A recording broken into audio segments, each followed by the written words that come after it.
The Pinball Network is online. Launching Triple Drain Pinball Podcast.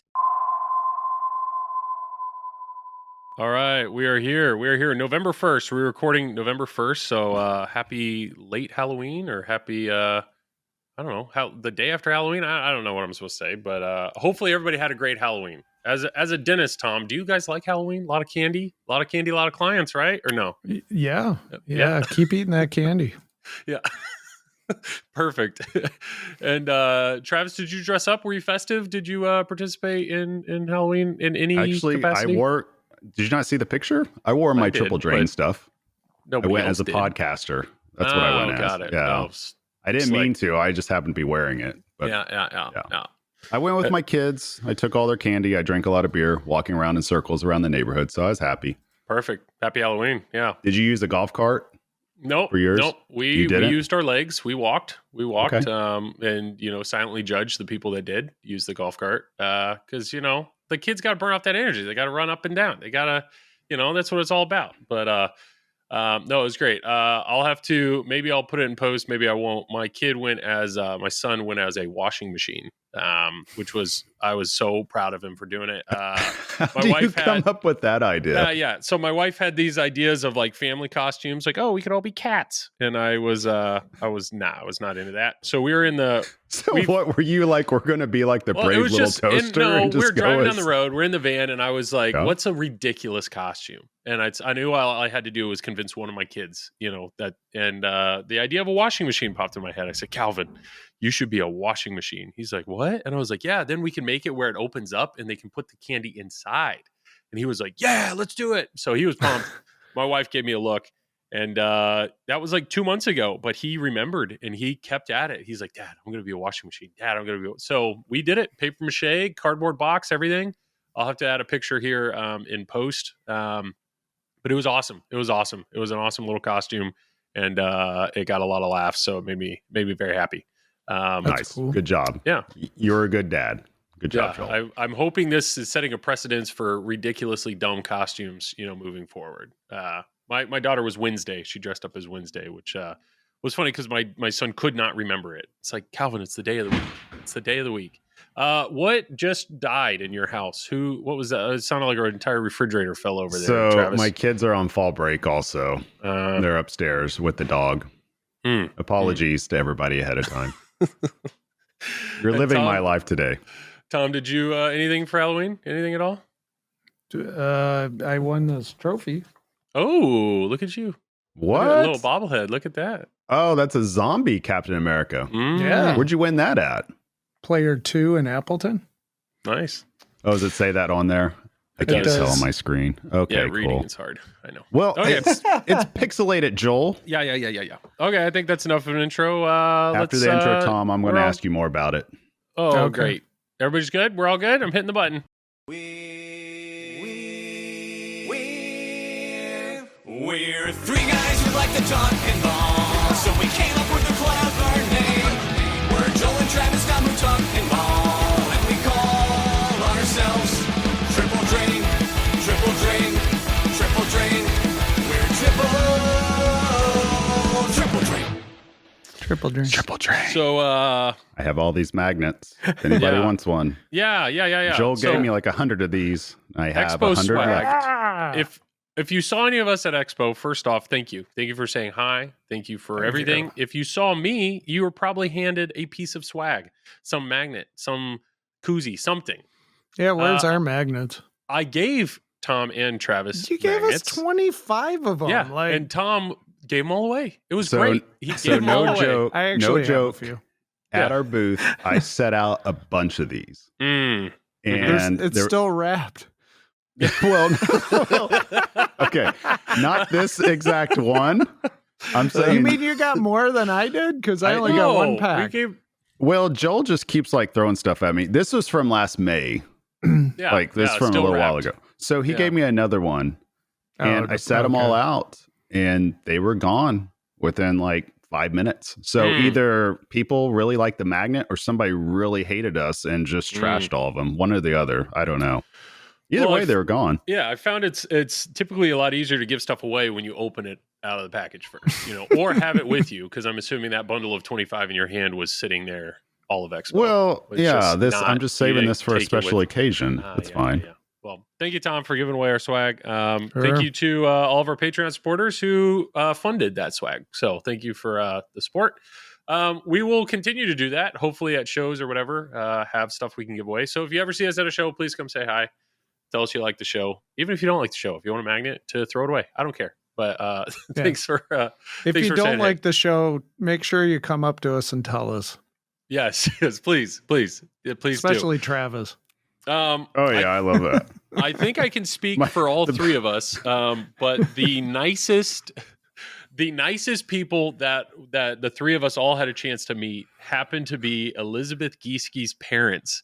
So yes. I don't know if they're listening right now. Madonna and Dan, they had cookies. They were so kind. They were hilarious. They were so nice to meet. I also think they embarrassed Elizabeth because of how excited they were to talk to us and meet us. So huge shout out to them. They were awesome. Awesome. The cookies were the best. Oh yeah.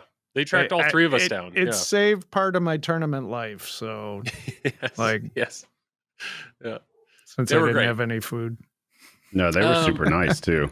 That's what was awesome. They were the true superstars of Expo. Oh yeah. They pulled out the Tupperware, like Gieske on top, pulling the lid. Hey, cookies. Those cookies were chef's legit kiss too. They were so good. They were great. I told Monica, I said, "This is how you make a cookie." And she just looked at me. But hey, it's constructive feedback. Oh yeah. If you guys ate that cardboard, you'd be saying the same thing. All right. Wow. I mean, you could cook cookies too, Travis. I can. Learn. Oh. I actually can. Believe it or not. I know they're not fresh baked. They're the pre-roll, but I can follow the instructions. Okay. She'll tell you straight up. She burns the shit out of them every single time. It happens. I think we need to have a streamed cookie cook-off between you and Monica. Unless Monica doesn't care. Like she may run circles around her. Okay. I will go for it. I would run circles around her. I could probably, I don't even watch cooking shows, and she does, and I could probably outbake her by like 2 or 3x. Oh boy! Wow. I'm 100% positive. All right, I'm very confident. That's a lot of confidence. All right, hey, it's nothing about man versus woman or anything like that. It's being married to her for close to 20 years and reliving this Groundhog Day thing with the cookies monthly. Like I'm just telling you guys would say the same thing if you're in my shoes right now. Yeah.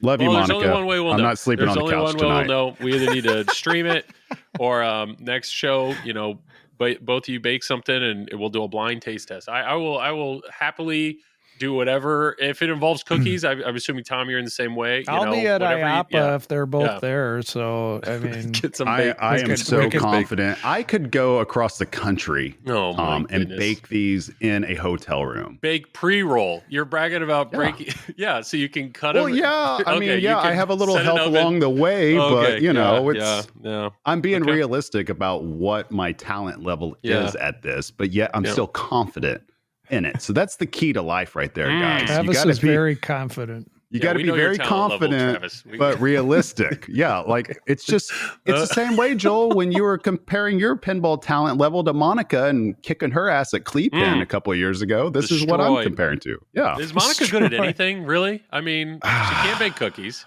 She lost to me in a tournament. Man, I don't know. Poor choice in men. I mean, what does she do well? I don't know. I'll say this. Yeah, this is why.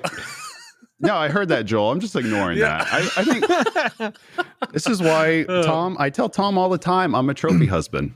Yeah, like that's why participation. Yep. All right. Somehow it happens. Yeah. Okay, so Expo. All three of us are Expo. We all three had very different experiences at Expo.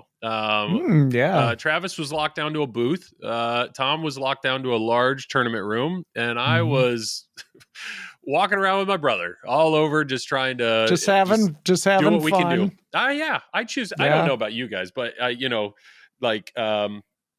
choose the fun route of pinball. That's why I don't compete. Travis and I did work it out. Oh, he said he doesn't compete. All you tournament players, did you guys just hear that? Joel just shit all They're over like, you. I don't have fun. That's not the fun route. Yeah, no. No, it was a lot. I mean, Jared and I were only there 2 days, and 2 days is, I mean, it's a lot. It's a lot. It's pinball or expo can be a lot, but it was awesome. It was so great. So let's go through that. Let's just start with Funhouse, because I feel bad that I put it towards the end of when we did the talk before. I think Travis almost thought I forgot about it, because I did. But you probably did. Funhouse. I had a chance to play it. Tom, have you played the remake? Did you have a chance to play the remake? Oh yeah, I did. At the UK Open. Tom hates the remake, and I love him for it. I hated it. I was right there with Carrie Wing, and I told her, like, this is terrible. No, so they had an LE at the UK Open, and the new artwork just like totally like messed with my brain, and it just threw me way off. Yeah. So I didn't like it. Well, I refuse to go back to it to play another entry. But see, that's how much we like each other right there. See, this is a key part right here, Joel. No matter what people think, if they think all three of us are shills or get offended by stuff, like literally right here, one of my best friends is shitting on the project that I've been involved on in over a year. Let me just put it this way. I would have rather played Jetsons. That's all I'm going to say. Ooh. Oh, boy. Was there a Jetsons there? Is there even one in England? I don't know. That's a great question. That is awesome. Though. Can I use that for promotional material? Yes. Put that on the I'd rather play Jetsons. We might have another Jetsons around somewhere. All right. So we'll just here we are. I have played the I don't, maybe that wasn't a remake, maybe that was an add-on kit. Never mind. Good night, everybody. No. What's that, the Funhouse 2.0 kit or something like that? Yeah. So Tom, we'll just that's fine. That played great. We've been accused of killing manufacturer sales before. So Tom, here he is, without hesitation, killing all sales of Funhouse. So congrats. If I was in the market for a Funhouse, I would get one. I just probably wouldn't get the LE. Yeah. That's it. So I understand. And I know Travis has before talked about, like, he doesn't look at the upper third of a pinball machine. All of his shots, he lines them up with artwork, or like that's how he kind of judges where the ramp is. So I could understand how a new art package could really throw you off. It really messed with my brain. Yeah, but I'm not gonna lie. I'm sure if I got used to shooting it, it would be fine. But like first try, no. Yeah. I met Carrie for the first time in person. She was great. Clearly the best hire the pinball company's ever had. So good on her. But it was great. It was great being there, and I had a chance to play Funhouse. Travis gave me some coaching. I've only played Funhouse 2 or 3 times, but to actually get a little crash course on do X, Y, and Z, and I get it. I understand now. I understand why people like that game. There's I played the remake, but not the new. You played the original code, yes. And you actually did very well on it. I will give you props. Impressed. He put up over 7 million, I think. Is either 7, 8, or 9 million. He actually did some things on it. I'll take it. It was. That was better than my entry at the UK Open. That's why he turned around immediately. He's like, "Was this good? Did I do decent?" I mean, he was being serious. I was like, "It's a decent score, Joel. You did fine." It was I had to begrudgingly give him props in front of everybody. It was fun though. It shoots great. Like it's I don't know. I have no, I felt like it was well built, beautiful game. The flippers felt good. I mean, I have no complaints with how it played. Now, then again, I don't have, countless hours on an original game to compare it to, but I understand the appeal to it. It's just kind of fun to play. It shoots really well, creative shots. Bopping the guy in the mouth is a great time. Like, I get it. So I know when it was revealed that was the game that was being remade, I was like, Funhouse, really? And now I get it. Okay. So if think people don't realize how much, even from a used game perspective, that game sells. Like it's for whatever very reason, popular title. Yeah. I actually have a patient who asks me about Funhouse like every time he comes in, because he knows I play pinball. Nice. And that's like his favorite game. So and you tell him don't buy one from the pinball company? No, don't buy the LE. I definitely said. Yes. Go buy a used one. But no, They're better. it's a popular game to people that have been around pinball for a while. But then at the same time, it's one of those things that people got to remember. And this is a big reason why Attack from Mars, Medieval Madness, and all those, Monster Bash, even behind you. This is a big reason why they stay popular even today. Because a lot of times if you go online, you'll see like top 100 rankings, right? Whether it's on Pinside or even on our website, we have top 50 rankings according to like different data points. But new people to pinball will go on there and they'll look at that. So it kind of guides them down that road. Like, what else is there besides just a brand new modern day pin? And that's kind of where that comes from. And that type of data being available, I mean, that's essentially what it is. But that was the other part I was kind of blown away by. I don't know if you guys noticed this. A lot of people I talked to this year at the booth were brand new to pinball within the past year. And I was floored how many people I talked to that just now either bought their first game like since 2022 or had just discovered pinball just in 2023 and just decided to go to an expo. Like, it was amazing. I didn't have that experience, and what I mean is, the majority of people that I talk to either watch the stream or do trip, like this podcast. Right, so, right. For people to watch pinball streams or listen to pinball podcasts, you've gone another level in to the hobby. But for you to 100%. be manning a booth, Travis, you're seeing everybody, and that's awesome. That's really exciting to see that the hobby's growing, or that there's continued interest in this, even during a point where just with the economy, it's not like people have the money to blow on fun toys like they used to, a few years ago. So that's really exciting. But no, I felt bad for you for being in the booth for so many days, but it is your job, and I get it. Because, I mean, it was fine. Yeah. It was fine. I mean, it is what it is. You gotta do certain things, but I tried to get around and hang out with as many people. And if I didn't get a chance to hang out with you, or if I had to have a short conversation with you, I thoroughly apologized. But but TPF, I'll be there, not manning a booth, so I'll just be able to do anything and everything. Yep. Then just enjoy the show. So, Tom, you streamed an excellent tournament. It was awesome. I had an opportunity to commentate again. I did some commentating with my brother and you, and then you subbed out and Neil stepped in. And I think it was like 3 hours. It's just, it flies by. And honestly, I walked away. I love it. I love it. I don't know if anybody enjoyed my commentary or not. Probably not. But I loved it. It was, Jared had a blast doing it, and you got the best seat in the house. You're watching the stream and just taking it in and seeing that high level of play and the way that they attack these games. I had a blast doing that. So thank you for letting me do that. And it was good. Thanks, Joe. Yeah. And Jared too. That tournament was awesome. It was really cool.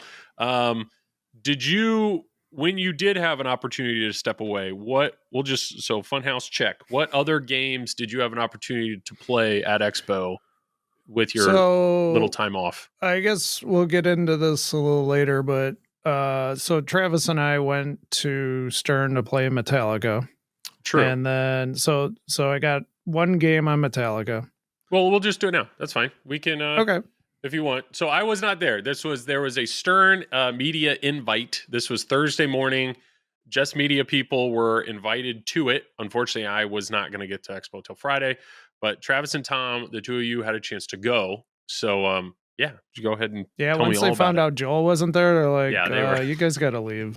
Sorry. Yeah, right. I go the opposite. The floodgates opened up. There were so many more people at this one than the one in May. There was a lot of people there, which was cool to see. And I heard there was a lot of like Arcade 1-Up people, like not normal pinball content creators. Arcade 1-Up, arcade people. Yeah. It was good. I thought that was good. Yeah. So it was a bigger crowd. Did they do the whole tour? Was there a lot of conversation, or it was just let's dive right into Metallica? But we got ushered away, and like we were like, what's going on? Because we were like the only ones like not in that room. And Travis and I were like, what the hell is going on? Like it was very informal. Yeah, we were just like, you guys got to leave. We got to get more people in here. And I mean, we were like, okay. But then, like, all of a sudden, like, everybody was in that room. Oh, the arcade It was like area. just Travis and I. But then like Gomez came up and talked to us and Seth Davis. Nice. So it was really cool. It was really Nice. cool. And some of the other employees too, but Yeah, we got to talk to Mark, who does the animations. Got to talk to Jack for a little Mark's while. awesome. Yeah, he's an awesome dude. And plus two, that's when we got to talk. Yes, exactly that. We got to talk about the Picard look on X-Men. Yeah, I mean, there's just a lot of cool stuff.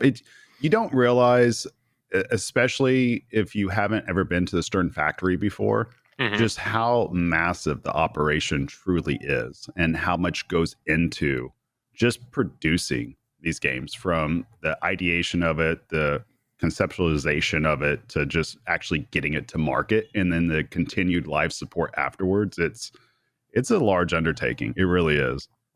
Yeah. So side story with Mark, Jared and I talked to him for a while. So Mark is he's one of the animators, and he did pinball, then stepped away, came back, and he's like all in on his element. And I was asking him about X-Men animations, because he went from Venom animations to John Wick to now X-Men. So it's like to go from 2D kind of comic book art to then photorealistic background and cars and action animations to now back to X-Men.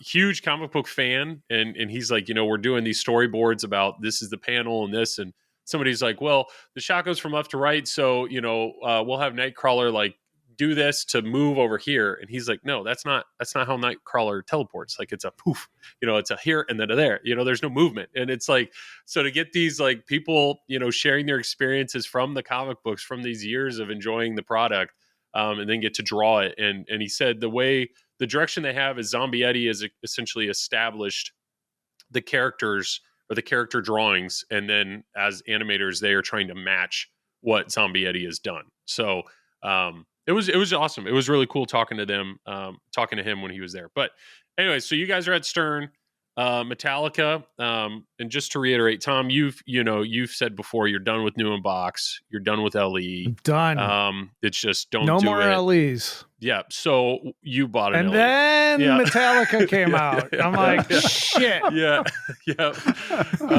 So you saw it. What was it? Because we know Ray Day screwed up the code. We know he ruined it, right? I mean, that's what Ray does. Ray, the ones and zeros with Ray, he just ruins it. But what was it about the game? I mean, you saw it, and how quickly did you know once you saw it? You're like, I gotta buy it. Yeah, it was it was the artwork and the whole like changes that were made. They did such a good job with like new inserts and just new mechs. It's still the same Metallica game, but it's also different because they added different features as far as code. I was just overall impressed. That like just seeing the artwork, but like it was like, oh wow, this is really cool. Yeah, it was more Metallica themed than like the original. Yep. But you owned an original. You had owned original for years. I had a premium Monsters, which I got rid of, I think, at the beginning of the year. Okay. And I actually wanted an LE originally, and I was originally told I was going to get one, and then the distributor kind of backed out on me and said, "Oh, I had too many sales. I didn't have enough allocation, so." They ended up giving me a little deal on a premium though, but still, I really wanted an LE, and so this was nice. I mean, it's nice to know I have an LE coming of a Metallica. So you're talking about the original this is years and years ago when Metallica originally came out. You were trying to get an LE. Yep. So you just had to wait. You had to wait 10 plus years, but now you got your LE Finally coming. got one. I think it is an interesting, on the pinball show, Zach and Dennis had an argument about whether or not this is considered a new game. And when you actually go to list Like, it is all new animations, all new art. The spinners now are Opto spinners. Who said it wasn't a new game? Dennis doesn't think it's a new game. He treats it as like... I'm sorry, brother. You're wrong. That's right. I get it. I mean, I understand it's the same layout. It's the same basic... I mean, it's like they took everything the original had. It's not away the same exact layout, though. 10% of it and then added a bunch more. And what the only thing they took away were the DMD animations and the art. And then... So well, there's a couple other things though. I mean, there's one major change to the actual like formation of the final layout, and that's the post on the left that prevents a lot of borging to happen. Like a lot of drains out to that left. There's a post there now. I didn't know they added a post. There's a post there. I could have swore there was, right? I'm not going crazy here, Tom. Am I? I didn't know of any physical changes, but hey, you guys were there. Maybe you were told. I know we were there. Yeah. Like, I'm hoping I'm not going crazy. I mean, I ate a lot of candy yesterday night, so you know. It's the beer, and Travis. I just want to say, Craig Bobby killed my enjoyment of the game because he kept talking to me while I was playing. I'm like, Craig, Craig, let me just play the game. Craig, even with that, he's still he still bought one. So I'm excited about it. Hopefully I'll have a chance to play it soon. From a distributor standpoint, Travis, is this how are sales? Are you excited about this game? Yeah, I mean, it did well. We had to make sure that we did not oversell our allocation of LEs.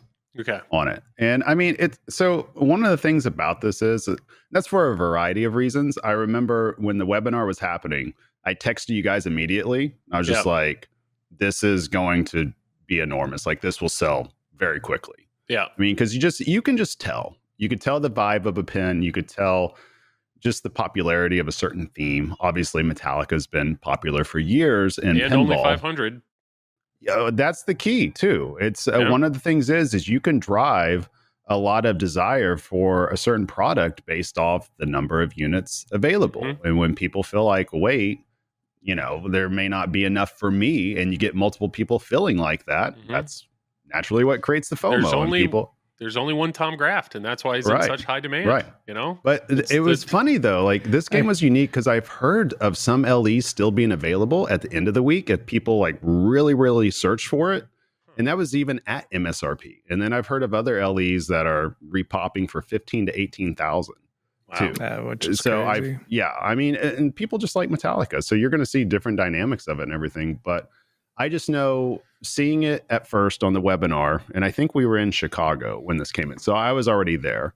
Mm-hmm. And I think it was the morning of the Stern Pro Circuit Championship final. So it's like I was doing two things at once. But yeah, it's just as soon as you saw it, you were like, okay, this is going to be cool. It has enough added on to make it remastered, to make it feel like a completely new experience, yet familiar enough to where you're like, I remember that this felt great before.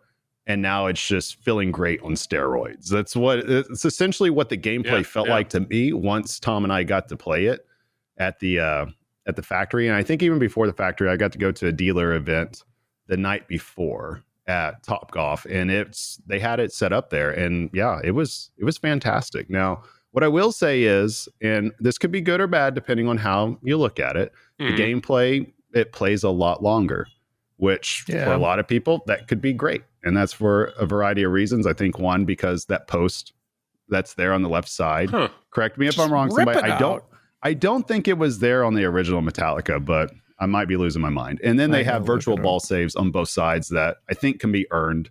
I'm not sure how to earn them, but they're there. That wasn't in the original code? I don't recall that. I don't recall that.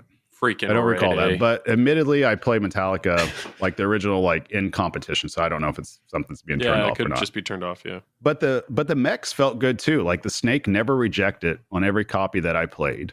Nice. Ramps, orbits felt good. And I actually like the redesigned Sparky. I know that's like 50-50 because a lot of people love the original Sparky from, I guess it was Dirty Donnie. And I don't know if there's certain reasons why they had to change it. I've heard there was. I don't know much about it.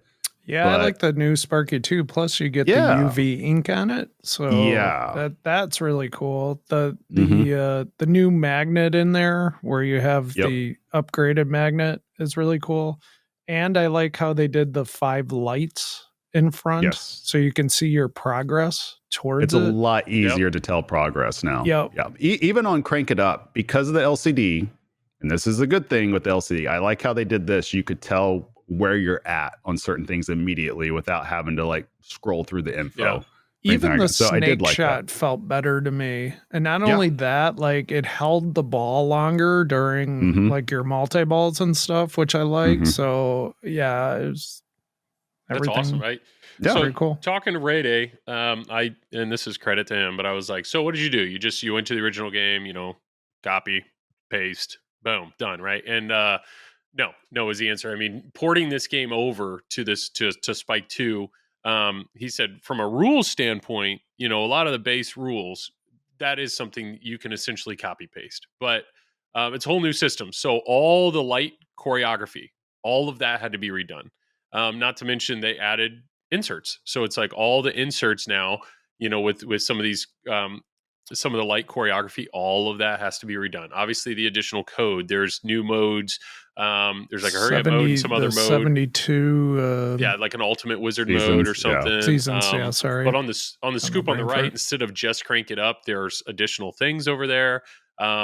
So there was a lot more that needed added, as well as, the code in the background for what's going to be displayed on the LCD. Like you're saying, additional UI things, progress, stuff that wasn't in the original game. So I'm excited. I'm very excited to play this game. I totally understand why it's sold well. I also think it's a cool opportunity for people to get the original Metallica at a cheaper rate than they were, a month ago. It's just the original Metallica to me is like a top 10 game. That's a game that I've considered owning. So I'm really excited to see, as Travis said, that game on steroids, to see it even better. You can tell by everything behind me, the expression lights and the speaker lights, expression lights. That was more the light biggest show. thing. I can't wait. Well, I'm glad you pointed that out, because I meant to say this too. The expression lights on it, I felt, was by far, on any other machine that the expression lights have been on, it felt the best on Metallica. Awesome. Like it made the most sense. It, like everything about it, was just excellent. And I say this with LEs that are already sold out anyway, so it's not like we're shilling it or whatever. It's just a fun game. It's Metallica. You get to play what's a classic Borg design. You get to play Lyman's code that's just in his rules and get into the mind of Lyman. It's just so much fun to play. And then you have the add-on additions that Raymond's done, to where he is polishing up some stuff. He's adding on some stuff that doesn't take away from the legacy of the game. It just adds on to it. And then, the artwork is subjective, like, whether you like it or not, it's totally up to you. Cause I know a lot of people prefer the LE artwork over the premium. And I'm one of those too. Like, I think the LE artwork looks fantastic. Incredible. Yeah. Everything about it. I know it's cliche, but everything about it just pops. It just catches your eye compared to anything else that's around it. So yeah, I think the machine is going to stay popular for a while. I would like to think if the original Metallica did not exist and this was like the first iteration that we ever saw about it, like I think that the whole entire community would just be absolutely gushing about it, more than anything else. Yeah, that's... But, I there's just a lot of value in it. I mean, obviously the code is near complete, which is awesome out of box. The shots feel good. Shots don't reject. No, Flippers feel snappy. If this was the original Metallica, people would be like, "Oh, Borg reused the Guardians layout." You're probably right. You're probably right. But no, I'm excited. We'll have to wait and see on it and get more experience. But it's just you probably have the same thing. People reach out to you and they're like, "What should I get? Should I get the new X-Men? Should I wait on Metallica? Should I do this? Should I do that?" And I'm like, like Metallica's a known thing. Same thing. People are like, should I get X-Men or should I pull the trigger on Jaws? It's like, well, Jaws, I understand Jaws isn't done, but it's a known, like that code is pretty much done. Like it's a known thing. Same thing with Godzilla. I saw a comment and they're like, oh, I'm about to buy an X-Men, but maybe I should just pull the trigger on Godzilla. It's like, Godzilla is a known thing. So if you want to go with the safe bet on what this is an established, fully fleshed out, finished game, it's a known thing, do it. Right now, if you're buying a John Wick or an X-Men, you're going to be waiting for code updates. Yeah, it's kind of, there's a question mark there. Yeah. Well, it's one of those things too. It just, like Tom's alluding to, it depends what journey you want to have as a pinball owner. Right. Mm-hmm. Do you want to join the live service thing to where you see the progression of it and you know it's going to change, or do you want to be with a game that's already gone through all that for close to a year or whatever? You know, True. it's just, I guess it just depends on what, you know, what experience the buyer wants. There's the Elwyn effect. Mm-hmm. Yeah, the buying games. Yeah, when a new game's coming out, people. Yeah. So, well, the good news is people are going to be able to get X-Men's for cheap soon because Travis has killed all sales. He's killed all sales for the game. He did it single-handedly. He has because you know he hates Stern and he just he hates fun. So Travis put out a video. Travis put out a video, and I say all this with sarcasm, but I think it's actually a really good video.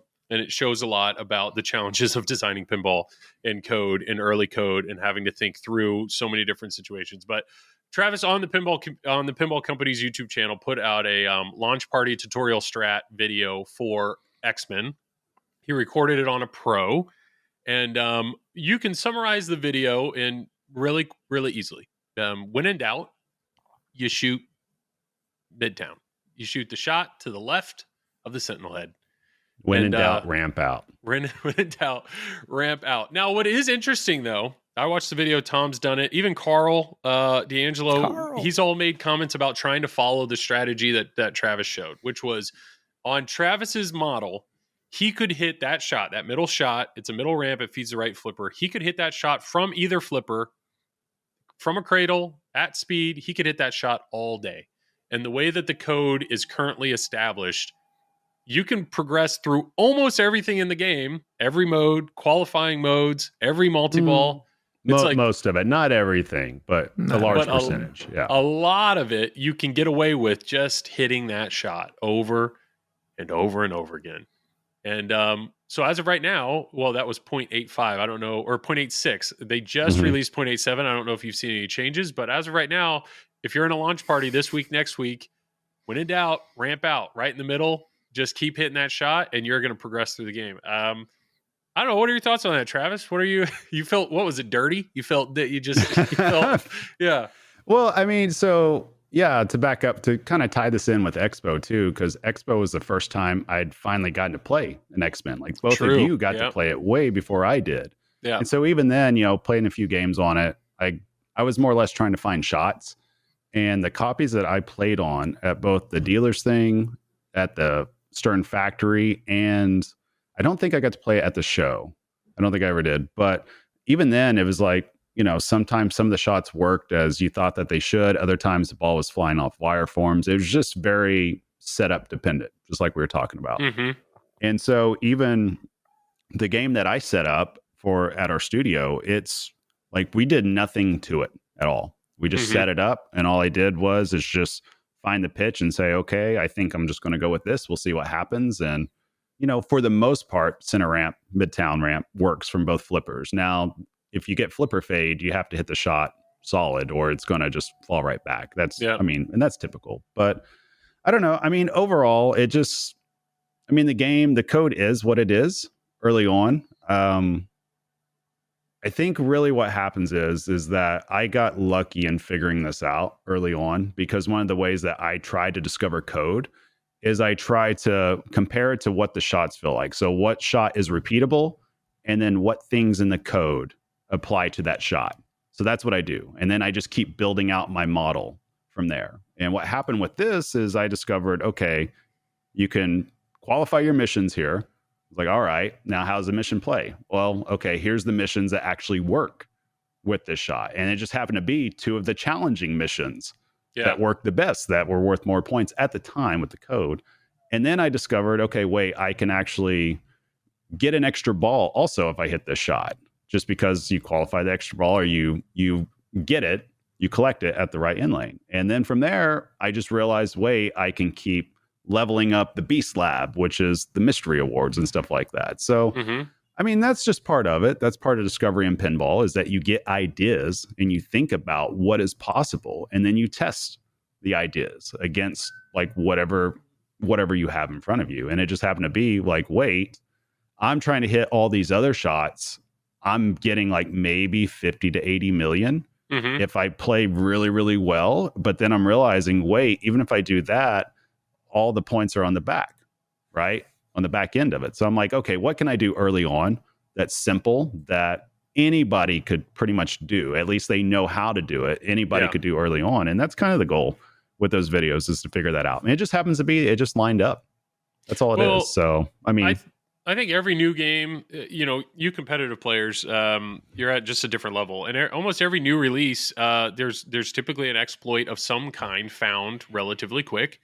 And then, that's the strategy. And then normally the game designer or the coder will code it out, or they'll find, Elwin's even talked about, he's more than happy to comfortable releasing games unfinished, because he wants to see the way that, the upper end players, even the average or the lower, like, how are people playing these games, so that he can make sure he can shift or redirect to make sure there isn't one blatantly obvious, the only way to win strat. And that's fine. It just happens that with this particular layout, and we talked about it with X-Men, the fact that if you hit a shot, every single shot returns to a flipper, you can't, you have to address that in code. You have to make sure you design, the modes and whatnot, so that you can't exploit, just whatever, one shot over and over and over again. Right.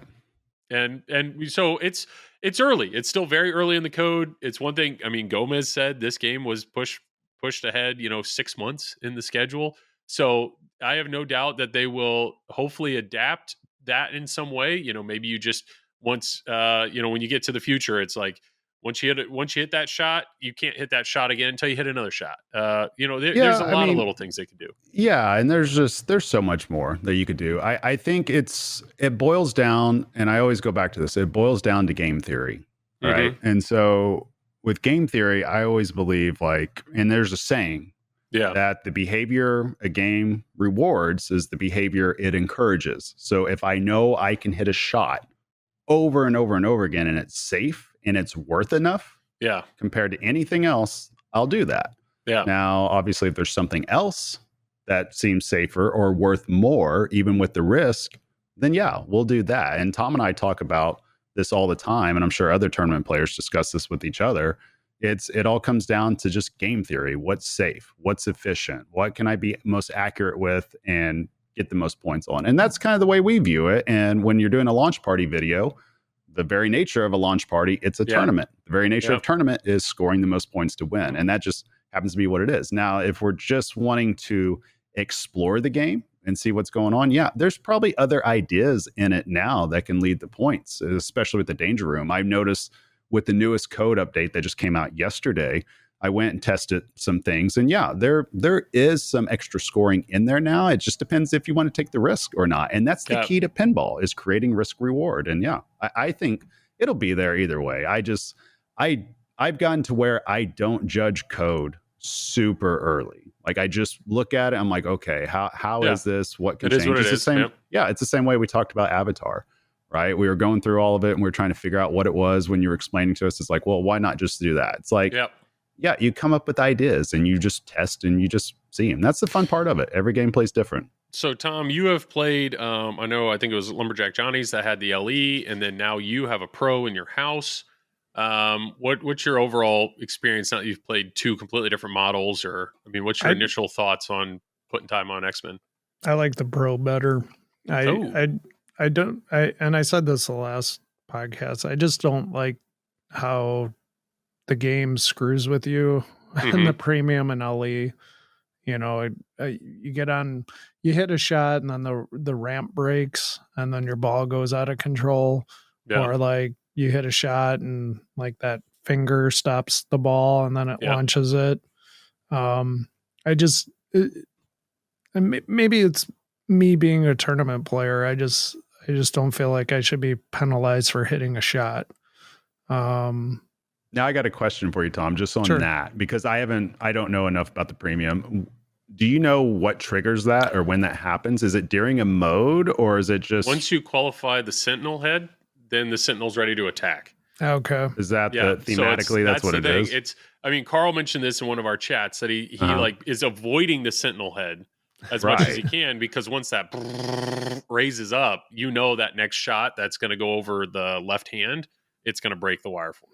Okay. So it's like once he shows up, but you can also see there's a flasher. There's a flasher on each hand. If it's red, that means it's going to attack. So does that switch back and forth then? It could be on... The right hand, I don't know what qualifies the right hand, but when it initially raises up, it's always the left hand.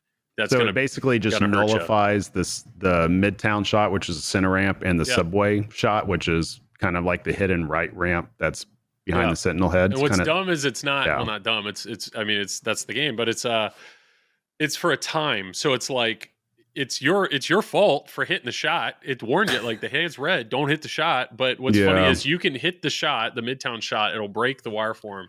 It'll come down to your right flipper, and you're like trying to survive. How would you hit the midtown shot again? It's still broken. It'll do it again. Yeah. How would you feel? How would you both feel if that was attached to a mode instead? Like Sentinel Facility Raid or something like that, or some type of menu. Because I feel like you could make use of that, but you need to make use of it in very specific ways.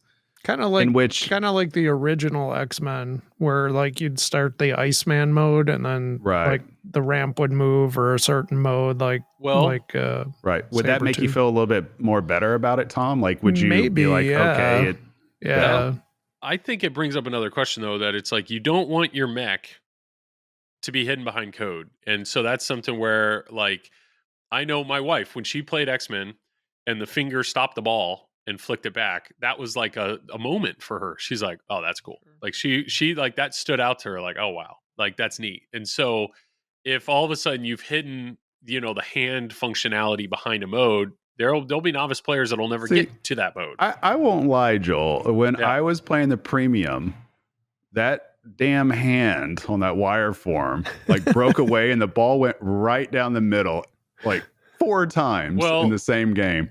That did not feel like a moment to me. That felt like a kick in the nuts. About the finger. The finger, I got you. See that. I feel you. But I think an easy solution with the hand is you add that's what I wonder, just a short ball save where and you get 1 or something. Yeah. Where it's like, well, it's kind of like, so the finger on the game, that kind of makes sense to where I don't feel like that. It's giving you the finger. Right? Yeah. Well, I don't feel like it could penalize a player. Whereas if you're playing on a certain copy, like imagine if you coin drop in, right? Yeah. And you're playing on location, you hit the shot, and then it just dumps it right out the out lane or down the end, and you're just kind of like, exactly. So I see it both ways. Like, I get it. It's a design choice. And with that design choice, you got to figure out the code. And Joel, you're right. You don't want to hide the mechs behind code necessarily. Imagine if you were playing Godzilla and every time you hit the ramp there, like the bridge opened and dropped the ball. I would not be friends with Keith. So it's like the moment the building goes down, instead of it just goes down, and it just it's like, you destroyed the building. The building's gone. It's up to you. I'm talking about the bridge. Oh yeah, okay. Yeah, every time. It's just straight, like it keeps just dropping the ball. You can't swim. Yeah. But then within the game, how do you stop it from happening? That's what I'm insinuating. Like, what do you mean? How you stop? It's always the thing. When that sentinel heads out, that will. It's always like break. No matter what. It will stay lit until you break it. So you have to. You have to hit a shot for that. So when it breaks, does it go back or does it stay broken? It'll stay down for just a second or two while it does an animation, and then it goes back up. And then it won't break anymore? I think you have to hit. Yeah, it's all related to the Sentinel. So I think you have to hit the Sentinel a certain number of times, or once he goes down, when he comes back up, he'll be ready to go. It's like, it's a thing. I do feel like they could have a cool challenge mode with that though. Sure. Like, that's the interesting part. I feel like you could do something with that to have a pretty cool challenge specific mode for it. Yeah, like battle the Sentinel or something like that. Like I think there's something there to that. But if that's one of the key main deciding purchasing factors between the Pro and Premium, you don't want all of a sudden like, let's actually use this mech way less. I just think, and at least on mine, the one that I borrowed from Zach, when the hand broke, you could save the ball. You just had to pay attention. And that's the idea of like, you go to hit a shot and you get that little mental break of like, oh, I just hit the shot. Like, you relax for that split second because you know you have time for the ball to get to the flipper. If you relax when you hit that shot, you're screwed, because it's like, you got to know, okay, I'm going to hit the shot, but I got to be prepared. I got to be prepared because it's coming back at me. So I definitely think you could work with it. I'm not opposed to it. I just think when Tom said that he likes the Pro better, Jared and I were we wanted to play a Pro at Expo because we're like, okay, you take the hands out of the equation and then the head stays up. That's really like the Beast, Leaper Target. That's kind of a, I do agree with Tom. Sells. I felt better on the Pro. We I like did the premium Pro for that reason. Like we I like how the ball yeah. kept flowing. Yeah. I think the Pro is a solid game. Yeah. I think this is easily going to be one of those pros that kind of like a Turtles Pro or a Deadpool Pro, where it's like the premium's a great game, but the Pro still kicks butt. Like that is a I would not feel like you're missing a huge portion of the game. Like I know people that love Jaws Pro, and Jaws Pro is a great game, but that upper playfield adds so much, in my opinion, to the overall experience of Jaws. I don't necessarily think the hands are at this point, like you have to have the hands to experience what X-Men Pinball is. What X-Men Pinball to me is a crazy layout with some really awesome wire forms that whip back and forth and a cool danger room. Like all that's still there. So if you're in on a Pro, I think you're going to love it.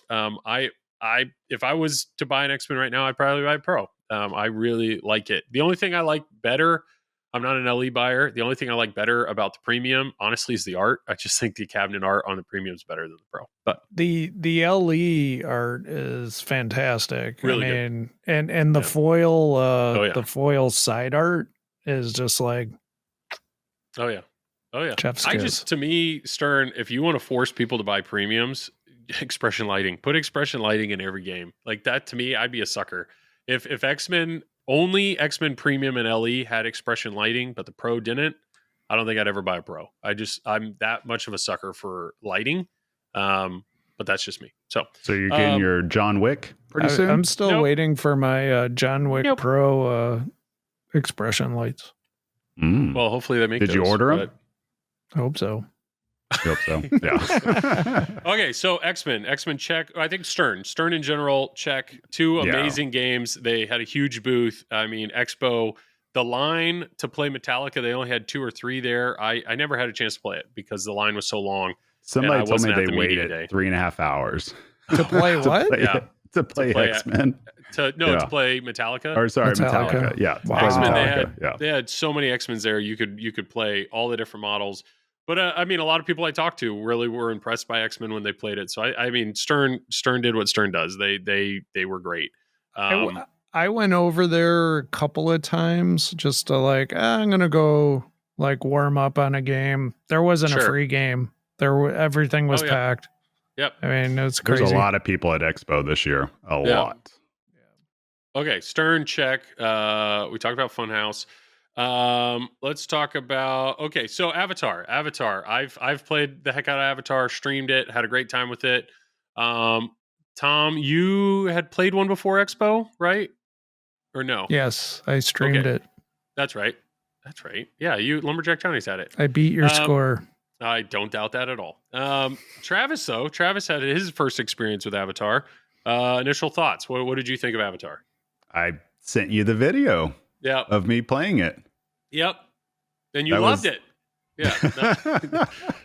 I think to its credit, I think it was later in the day that you played it and you had some mechanical issues. There were some So I got to play it. I got to play it 3 times. And I will say after playing it, I still want to play it again because I want to give it its due. Like I'm trying to find shots and trying to figure out what is going on. One thing I really did like, I don't like the placement of the shot, but I like what happens when you hit the shot. And it's the one with the upper right flipper. It's super early when you I don't know what shot it is, what it's called, but you know what I'm talking about, Joel, where it wraps around super quick and it comes back to the flipper. Like that shot, that's a pretty cool look. Yeah. Like just seeing the ball path of that. So yeah, there's some stuff on it that I enjoyed. I think it's just, it was kind of weird because I ended up getting the game into I thought it was updated code to where they took out the infinite add-a-ball thing. Okay, yeah. But I was on ball 3 in a multi-ball and there was the balls just kept getting added just over and over and over again. and I don't know what was happening exactly. So I don't know. I'm still trying to figure out what the rule set is in certain spots. But, overall, if you have questions, let me know. I made this awesome tutorial video. I need to. I studied the chart. Overall, the very first one I played felt like it shot fine. I mean, with the flippers and everything, the flippers felt good. But yeah, later on when we went to go play a CE, because we wanted to see like, okay, how did the playfield look first off? And then we just wanted to like experience that. But unfortunately, the flippers were just malfunctioning a lot. Like the left flipper would either chatter a lot or just not fire at all. So that was fun. But overall, it was. So I noticed something. I sent this to you guys that it seemed like the playfield art, like something was just off with it in terms of like what I was expecting whenever the lights went out and the UV and all that. But I couldn't place what it was. And then somebody else pointed out to me that I guess it had like a UV light. There was a black light on. Yeah, black light. All the time.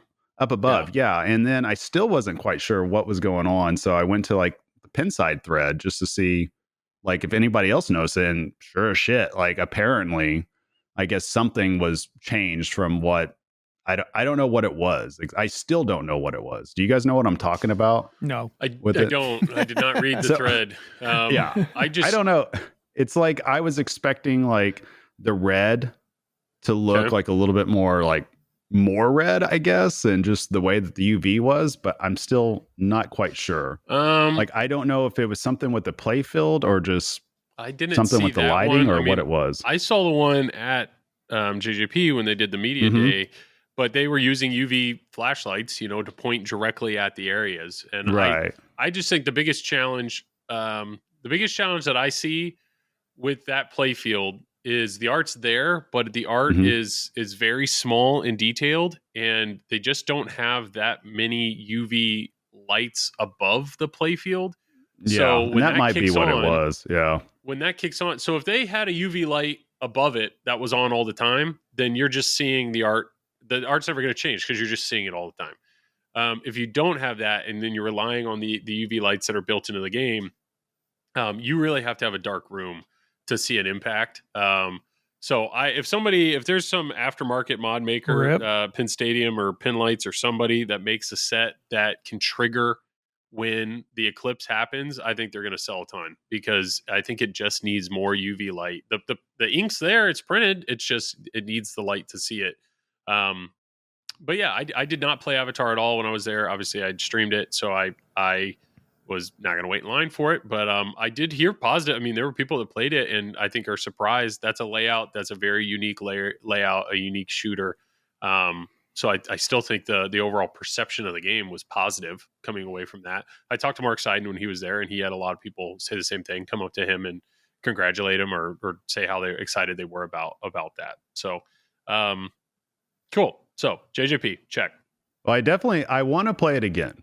Like I will say that, like I want to play it under a circumstance to where it hasn't been like just played worn out. Obviously the games are played nonstop. Everything goes to that. So it's like whenever you do play a game at a show, you tend to be a little bit more forgiving on like what your overall perception is of flippers and everything, because they get played nonstop and it's a physical machine. Have they updated the multi-ball rules yet? I think he said they have. Did. Somebody told me they did. But but I want to play it again. I want to see. So it's tough because you want to go to a show to experience new games, but at the same time, please, everybody remember, these games are going to play different than if it was in your house. Everything's a little weaker. They're getting hundreds of plays nonstop the whole time it's there. And then you can't hear the audio for any game. You can't hear the audio at all. Yeah. And that makes an impact. If you really want to know what that sounds like, go up to any of your games that are in your house. I itched my nose, Tom. Gee, thank you for calling me out, though. Appreciate my daughter calls me out all the time. Why don't you get a vasectomy while we do this? Wow. Quick side note. Thanks for everybody that said, hey, I apologize to anybody that listened to it. I had multiple people, good and bad. Some people thought my little rant there at the end was hilarious. Other people, they're like, dude, you gave me PTSD. I had a vasectomy and you brought me right back to it. I had over 5 women come up to me at Expo. And the first thing they said was, I can't believe we sat there and listened to Joel talk about his balls. You know, and that was a realization afterwards. I realized I was traumatized. I don't know about you, Travis, but well, so I told my wife, and she listened to about 2 minutes of it, and she's like, "Why did you talk about this?" And at least what I told people, I was like, when I record, and I hope it's apparent, I'm not thinking of a professional production here. I'm just thinking about let the three of us have a fun conversation. We're three idiots with a microphone. Yes. That's and if I can make the two of you guys laugh, I'm going to do it because it's fun. And it's just, I didn't think about, when I had shout out to El Rucco, Leslie, I met her in person. She told me that she started Triple Drain when the plane took off, and then she fell asleep. And when she woke up, which is perfect. That's what our podcast. She was in the middle. Do. Yes, play it for your kids. They'll fall asleep in a second. She woke up and she's like, "I woke up and you were in the middle of the whole vasectomy conversation." And she's like, "I was so confused. I had to." She's like, "I had to go back. I had to rewind to understand what you were talking about." Because that's where. So, anyways, I apologize. If you enjoyed it, I'm glad you enjoyed it. If you didn't, you enjoyed it. If you didn't, I don't know. We might even have a new segment. Everybody, how's Joel's balls doing this week? All right. I think we're good. The best was our picture outside of Stern. I know. With the big ball. With the ball. Yeah. Oh, that was our most interactive post ever. I think we got the most. So, with all that said, what were we talking about? What's our next game? Well, okay, Stern check. I wanted to say, yes, if just understand games that you play at a show are not going to be the truest form or the truest experience of the game. But Spooky, I went to Spooky. There was nothing new there, but this was my first opportunity. We played Texas Chainsaw Massacre and Looney Tunes at Texas Pinball Festival. I had a chance to play both of them here. The code has clearly progressed a lot. I felt that both of them shot better at this show than they did there, so I was impressed by that. Jared had never seen or played Texas Chainsaw Massacre. That game is disgusting. That game is so. It is like we walked away, and Jared said the same thing. He's like, Joel. "Oh yeah, it's kid friendly for sure." You should get one. And he walked Put away, in and he's your like, kid's bedroom. He's like, "I just feel gross," but at the same time, it's so good. Like it's really well done. That's what I'm saying. Like they really. If Texas Chainsaw Massacre is a theme that you're into, that game did it. That game did it. They did it justice. It's all in there. The sound effect, that was one game I could hear. The pig squeals and the screaming and the blood and the blood. I mean, it is so over the top in every way. So did you go out to eat afterwards? No, I did not. We did do that and then go, we went and played some barbecue challenge. We did do that. That was, similar in a way, but, American Pinball, we did, I played Legends of Valhalla so Jared could experience that, and he came away like, all right. I mean, it was kind of a just meh. And then we played Barbecue Challenge, and we couldn't hit a ramp. It was the same thing. I played the best barbecue challenge I've played was at Interium. Both of that at that, like in that bar, I could hit the ramps. But I've played it at Texas Pinball Festival and now at Expo. When you introduce pinball, Expo power to that game, you can't hit the ramps. And insult to injury, there's spinners on the ramps. So it's like, I can't even hit the ramp, let alone get a spin. So it's just unfortunate. It's just unfortunate that that's how a lot of people are experiencing that game. Because when you play it at Interium, it shoots fine. Like, and then it's like, yeah, the game's got to be able to shoot for you to experience the code. So yeah, American Pinball. We're kind of in a wait and see situation. I mean, the rumor is Cuphead. Hopefully that's coming out sometime soon. I also know Spooky. I would assume they're going to have some sort of reveal before the end of the year. So wait and see on that. Turner Pinball. Did either of you guys have a chance to play Ninja Eclipse? I did. I actually got to play it at the very end of the show, and it was a lot of fun. And we actually bought one, like not me personally, but we bought one for our showroom to take a look at closer. I was very impressed with what they were able to put together. Yes. Jared and I were in the same boat. I've played that thing. I've seen the whole lifespan of it. We played the Whitewood. Whitewood at Texas 2 years ago. Didn't you play that with us, Joel? Yeah. With Raymond, me, and you. And then they had no idea. Yeah. Raymond, like who Ray was, yeah. Yeah. I think both him and I put up the top 2 scores from what they said the day. And then Joel, little old Joel there, he had fun. I put the third highest. He put the third highest. He did. He but it was, it was, I mean, it was a white wood. There was nothing in that game when we played it. And at the time I was like, not to be rude, but it's like, oh, it's cute. It's cute that you guys are trying. It was kind of like props to somebody new in pinball thinking they can make pinball, like just kind of a humble pie situation, like good on you. But then fast forward to Expo later that year, and it's like they got an art package, but it was in the Zizzle cabinet at the time, this thin. It's like, why are you guys trying to revolutionize and change everything? You don't need to, but it actually looked like a product. Like, it's not going to sell because it looks like or feels like a toy, and you're selling it at whatever, I think it was like pro price, like this, it's good step in the right direction, but still a long ways to go. Then I played it at Texas this year, and it's actually in a real cabinet. They got the art is incredible.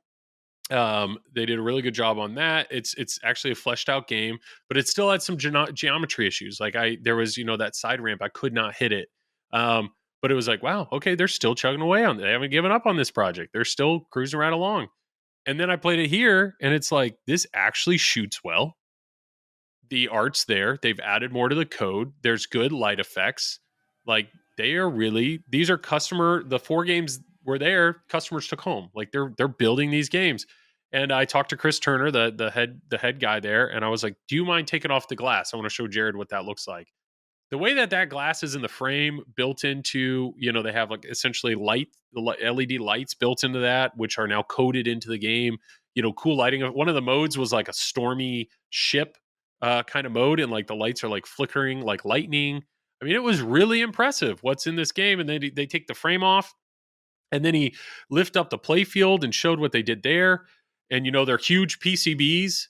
It's like, our assembly process is super easy. This is this huge. And I'm like, well, some people's complaints with the PCB is like, if that one LED dies, then the whole board is garbage, right? And he goes, nope, thought of that. And he's like, the way that these LEDs are added, you could leave the PCB attached to the game, and you could desolder the LED from this side and resolder on a new one, because the way the tabs and I don't know if you guys knew, but the Turner Pinball, the games have acrylic play fields, or they have a plastic. The top layer is not wood; it's plastic.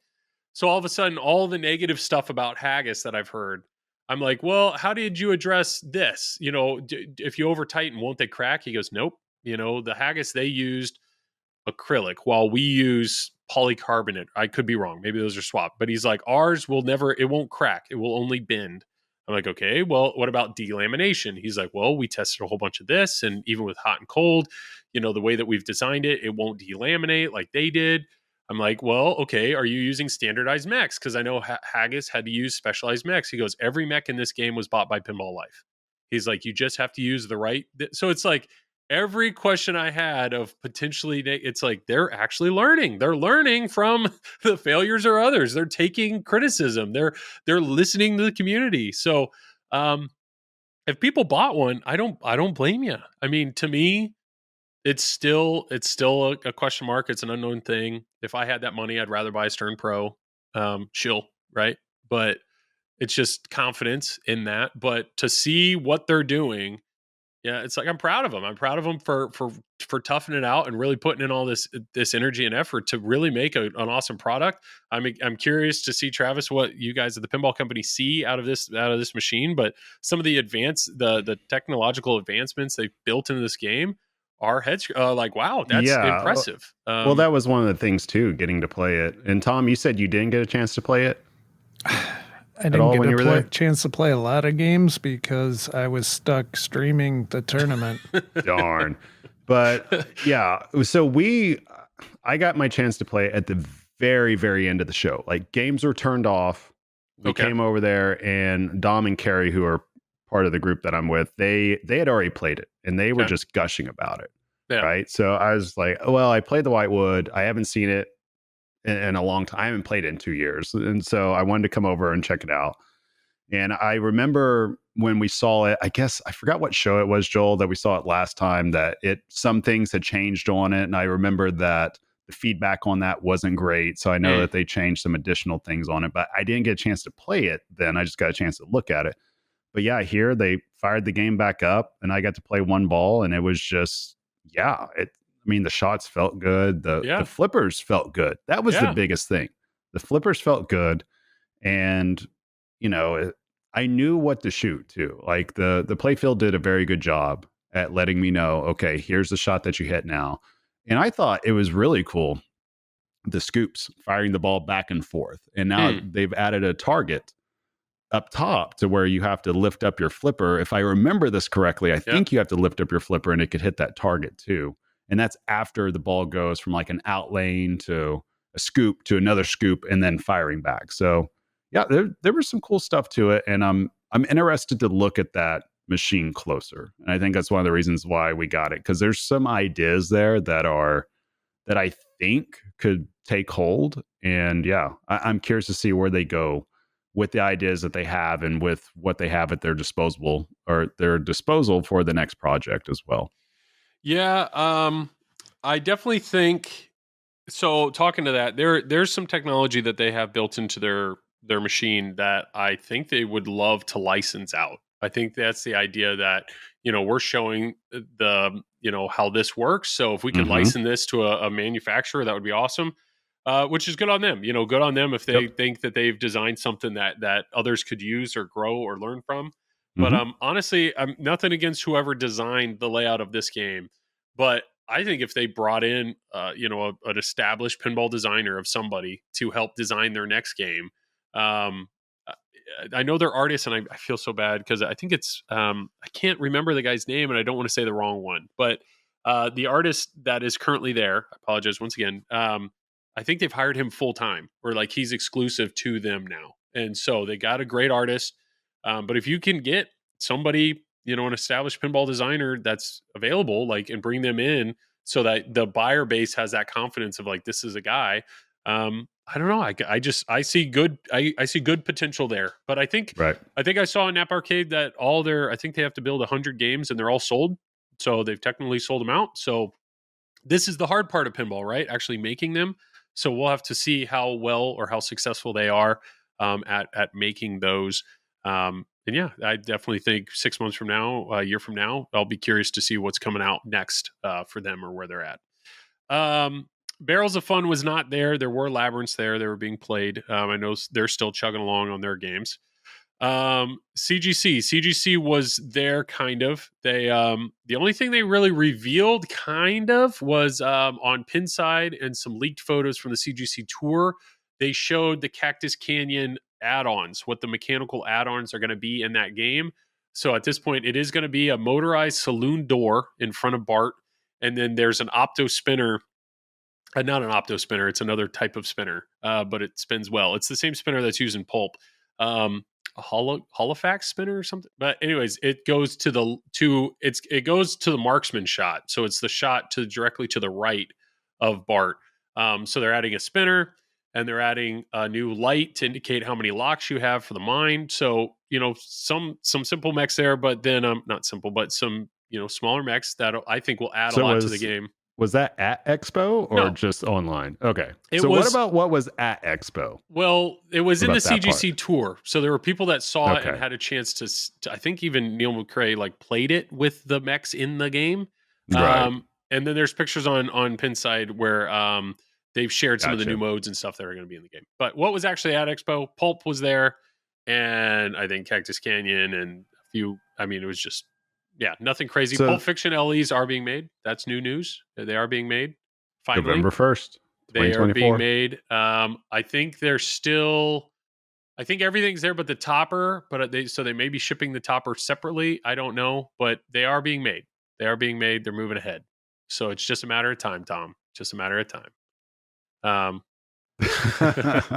right, so what about... Okay, so there's one other game that I can Space think... On? Well, there's a lot of other games. Did you play? Well, to be real quick about Space Hunt, did you play Space Hunt? Too many games. No, I don't even know what Space Hunt is. I heard about it, but I didn't get to play that or the the Tony Hawk game. I didn't get to play that one either. Those are the two I heard about, but I never got to play them. My real quick review of Space Hunt is the art actually looks funny. I mean, it's non-themed. It's a pinball. It's a weird theme, but it looked good. He likes that the art is funny.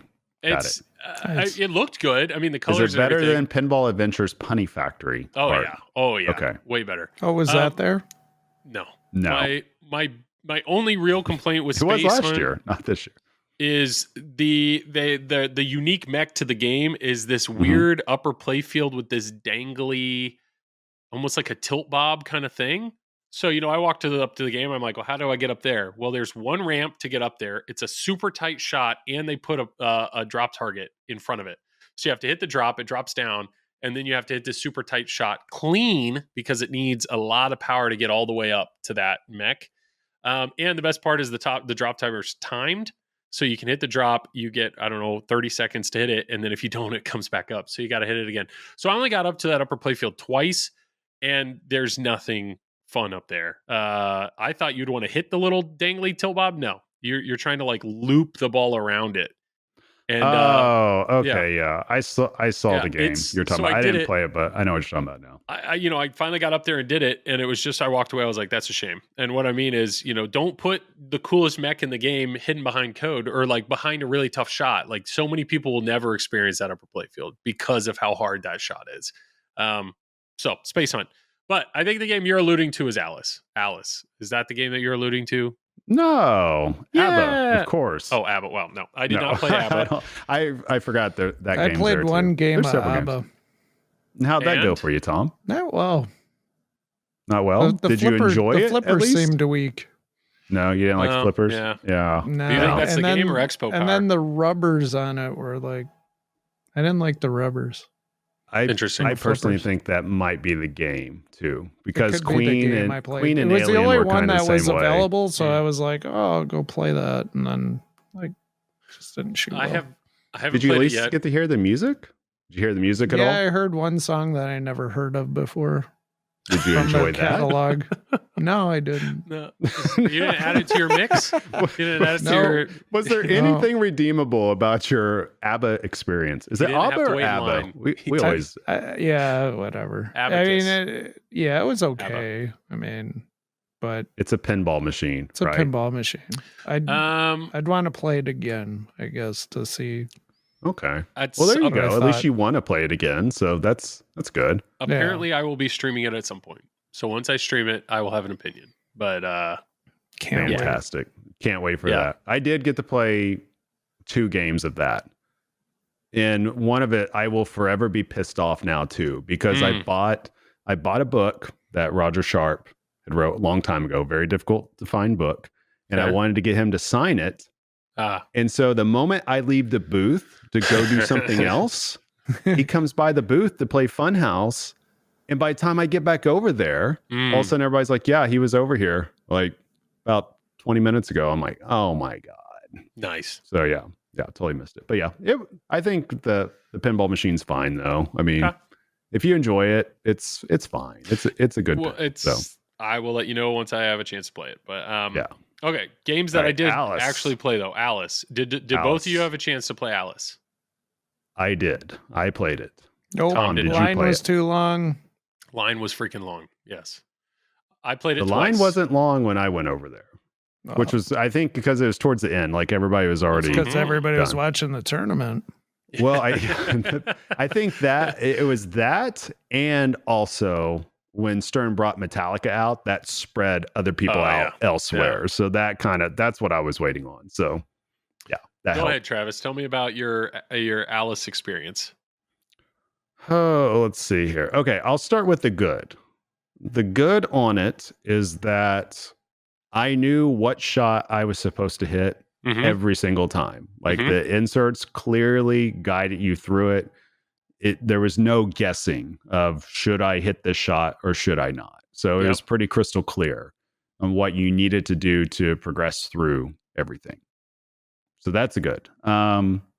The layout is what it is. Yep. I didn't find it hard to play at all. And I don't know if that was just the setup or just the layout in general.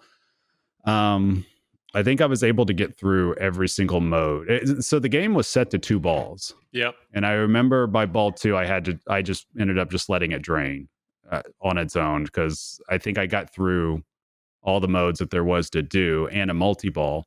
But the weird part was I never got up to the upper playfield. I don't know how you didn't, because one entire mode is focused on the upper playfield. See, that's what I thought too. So I don't know what happened with that, because I did watch Monica, my wife, played too. And I did see her get up to the upper playfield. So yeah, and I don't know why I didn't. So that is something she's good at. She got to the upper playfield. Yeah, but there we go. But after watching that, her reaction to it was hilarious. She's flipping around and she's just like, is there anything else that's going to happen right now? And I'm like, nope, that's it. Yeah. That's what it does. It just kind of goes around. And it was, that was what I expected though, with a larger upper playfield like that. Sure. It's just, yeah. I mean, it didn't seem that exciting to me, but I mean, maybe other people had fun with it, but overall, it's an okay game. I just don't like the layout. Like are you going to stream that, Joel? I doubt it. I don't think we're going to get one. No, Alice. Well, here's Zach he's not a distributor for him, so I don't know. And I don't think he bought one. True. I mean, sure, if somebody ever trades one in, but here's what I don't understand. And maybe Joel, you got to play it, so you can answer this. I don't understand why on the gameplay reveal of Alice, right? To where I think it was Carrie Hardy and Chris, they both were on there together. And for whatever reason, whoever was playing the game, I don't know why they were having such a hard time getting the center ramp, because that shot is wide open. The copy I played on didn't have any rejects at all.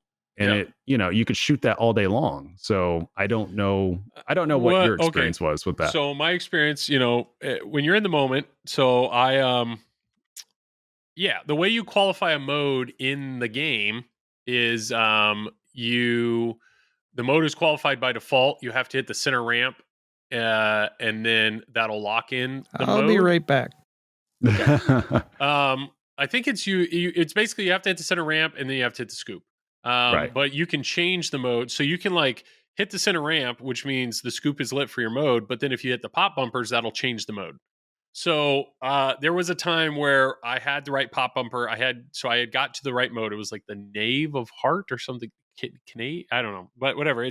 That was the mode that put you to the upper playfield. So I was hitting the orbit trying to get my pops to finally get to the right mode. And then once it's there, then all of a sudden it's like, all I got to do is hit that middle ramp, and I couldn't hit it. And the guy watching me, he's like, well, now you know what it feels like when I'm trying to hit the shot at 2 a.m.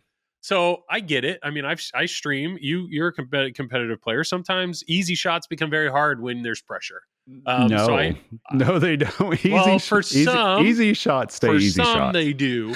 But no, my here's initial what's impression. Concerning, though. Okay. Here's what's concerning. Yes. And maybe since you played it, if you have a difficult time with the center ramp, how are you going to handle any other shot in that game? Because every other shot That's the easiest shot in the game. Yes, and every other shot is clearly more difficult than that shot. Get it. Clearly. So I would say my initial impression, the first time I played the game, it was Jared and I and Zach Minnie who was there. And our initial impression was like, this game shoots fine. Like we were expecting it to be a brick fest or a tough shooter because that's what we saw on the stream. And then we were just hitting all the shots. We're like, this game shoots fine. Like, what's the problem? Yeah. There's no problem here. And it wasn't until, and I had everything lined up to start the upper playfield mode when I drained, thinking like, oh, no problem, ball 3. No, they had it set on 2-ball game. So I was like, okay, I got to play that game again because I've got to get to the upper playfield. I want to experience that. I think it shoots fine. I think the game, everybody's heard it. The art is subjective, but the physical things in the game, beautiful. The sculpt's beautiful. The topper's awesome with the topper eyes. Looks pretty cool. I mean, it's a beautiful looking game. If you're a pinball enthusiast that likes having like that trophy, that collector piece, this game will look great. Just sitting it will look great, and it shoots fine. A weird shot though is you hit the right orbit. And the way the ball comes around, typically an orbit shot goes to the left flipper, right orbit, left flipper. No, this goes to the right flipper. So that kind of threw me for a loop. So you got to get used to the layout, but it shoots fine. It kind of has that J-pop type feel. But I didn't like what was underneath the upper playfield though, which you can't see. Yeah. Right. You can't see it yet. It has targets back there There's and a drop post, target and you're supposed to like nudge it around to hit stuff. And I did not get that at all. This comes back to this thing I said earlier, which is don't make your cool mech. Don't hide it behind code. So anybody that walks up to Alice, Joel is all about that. Tom, hate do you know what shot we're talking about here, Tom? Have you looked at Alice? No idea.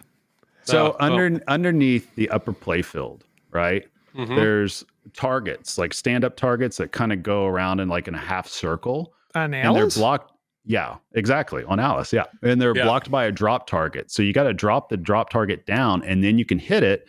But there's also a post. I can't remember if it's a star post or what, but something is there too that essentially you have to nudge the ball off of, like to just hit back and forth kind of. So instead of like a pop bumper there, it's just that post. Yeah. Okay. But you can't see it all unless you're like 5 foot or 4.5 feet. You literally cannot see. You have to bend down to look. So that part of it's just.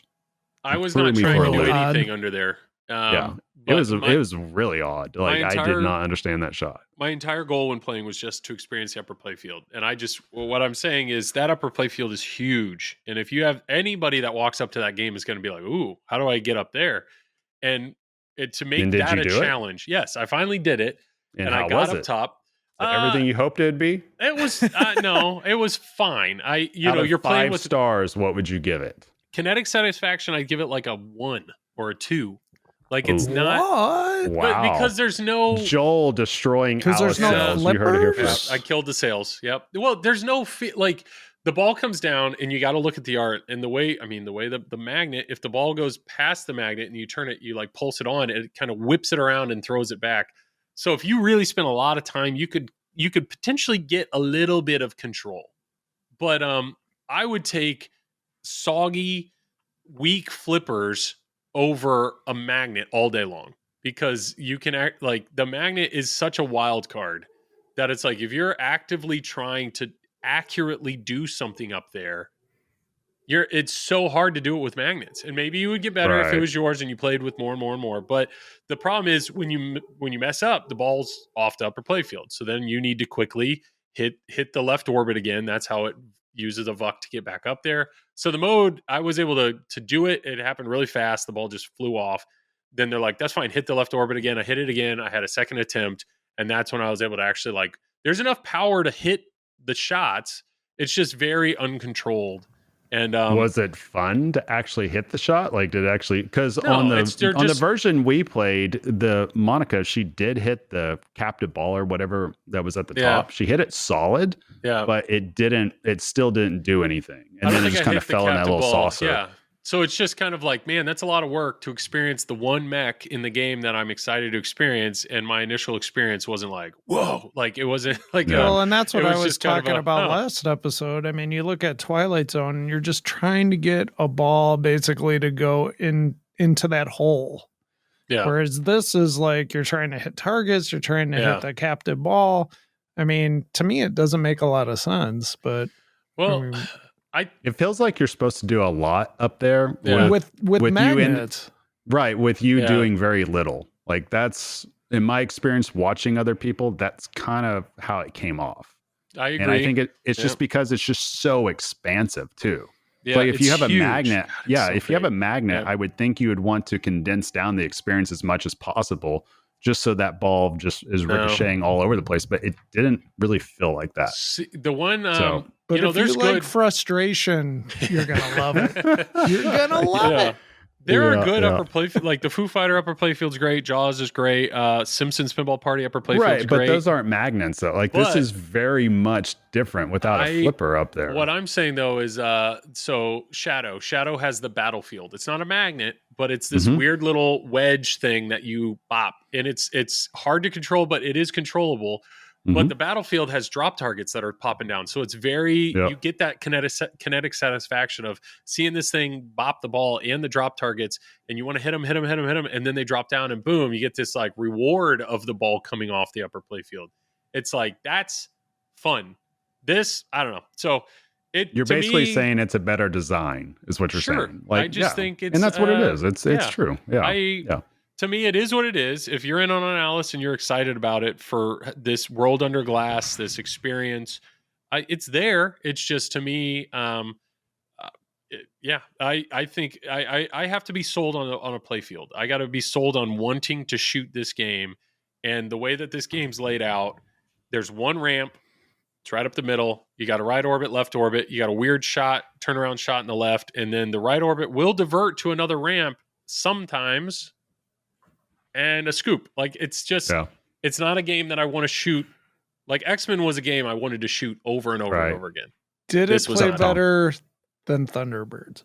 Yes. Yes. Okay. Yeah. The flippers felt fine. I mean, that was a good thing. It played better than Raza. I'll say that up front. It played way better than Raza. And when I played that in 2019 at Houston Expo, that was just a hot mess, but this one played a lot better. But I mean, at the same time, too, it still didn't capture, like, if you're a J-pop fan and you like Circus Voltaire, you like World Cup Soccer, like anything like that, I didn't feel like it captured that feeling of playing those games. There's a lot of kinetic satisfaction in those games. Shooting a goal on World Cup Soccer is awesome. All the Toys and Mechs interactions with Theater of Magic, Certain Voltaire, like, none of that was, it wasn't there. It wasn't there, in my opinion. So, but if you like Alice in Wonderland and boobs, maybe this would be the game. That would be it. Maybe it would be. Yeah, it could all be. right. Was that all the games? Is that all the games? Well, no. Now we have the, we're missing all the homebrews. There were some cool homebrews. I did not have. Did anybody go over there? Was I the only one? No, I went over there. I wish I had time. There were lines. That's true. I did play the Greatest Showman. That was cool. So you did go over there. Yeah. Yes, that was cool. That was the only homebrew game I played. And it shot, I mean, it's Whirlwind, but I was super impressed. Jeffrey is the guy's name, and his wife, they made the whole thing themselves. Like, she did all the code. It's super impressive to see, like, she doesn't know that at all, but figured it out. And, super bare bones, kind of very, very, very, very basic rule set. But, it was a fully playable game, and really impressed, with the quality of it. Was really nice, but it's a reskin. It's a reskin of the game. I think it goes to show, though, there's something there. If you take some of the old Bally Williams stuff and you reskin something to where it's something that everybody can identify with, you might be cooking with gas there with like 500 to 1,000 units, because I could see Greatest Showman appealing to that many people.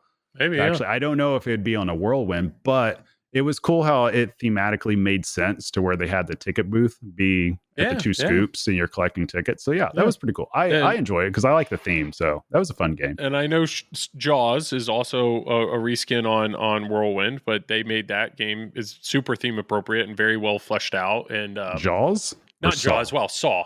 Wow. Saw. There was a Jaws reskin, but it was on something else. Switch some letters there. Saw. Shout out Glenn for all the sound. In Saw. Saw. Okay, so what did you see? What was there a homebrew that stood out to you?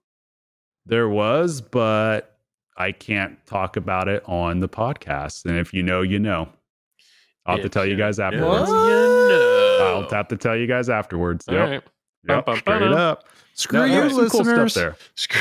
The people that know. I'll put it that way. But I will say overall, the homebrew area is really cool. I try to get over there as much as I can.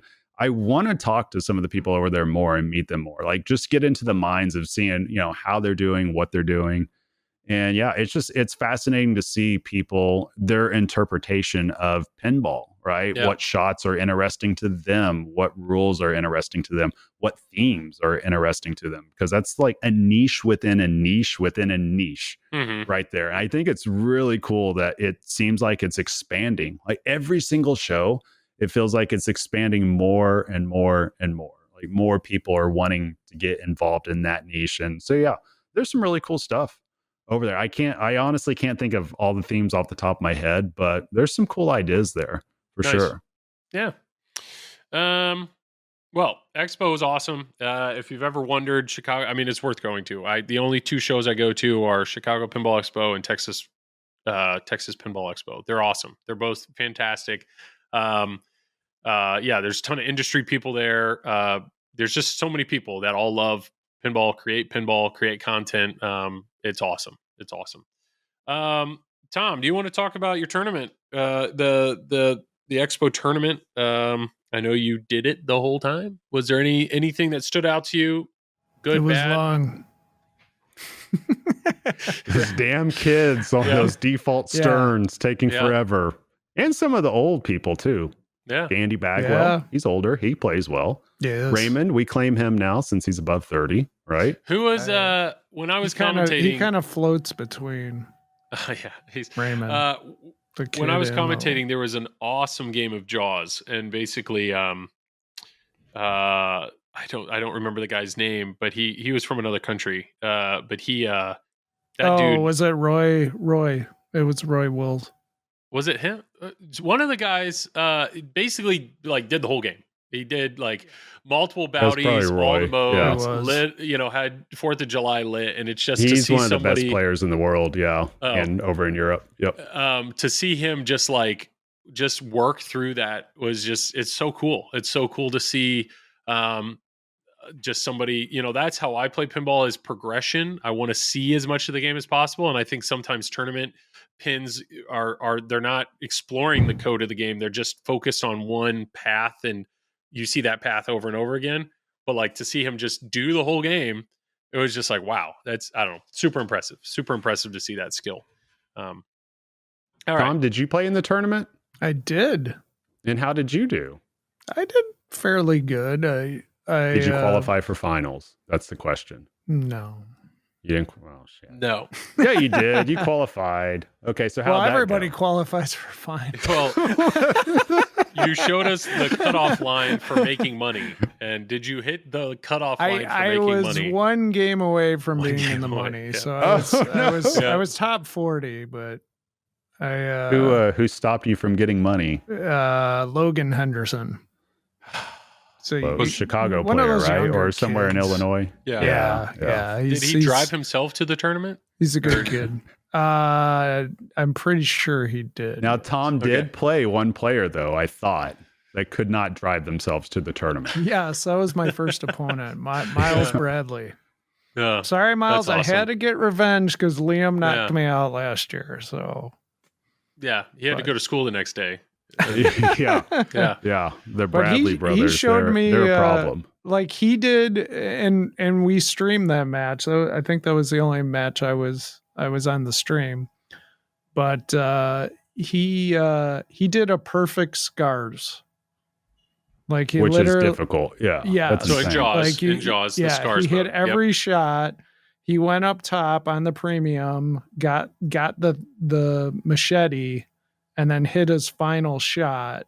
Because I literally walked away as he was playing, and I went over by because there was a TV there with a bunch of like a stadium view, and I went over and I saw he was done, and I was like, wow, he only played for like a minute, and like I walked back over there thinking like, all right, he's probably got like 20-30 million, if even that. I look and he's got like 300 million. And I look back at him and I'm like, the hell did this kid just do? But like, yeah, he started scars, hit like every shot perfect, and then walked away and was like, beat that, Tom Graf.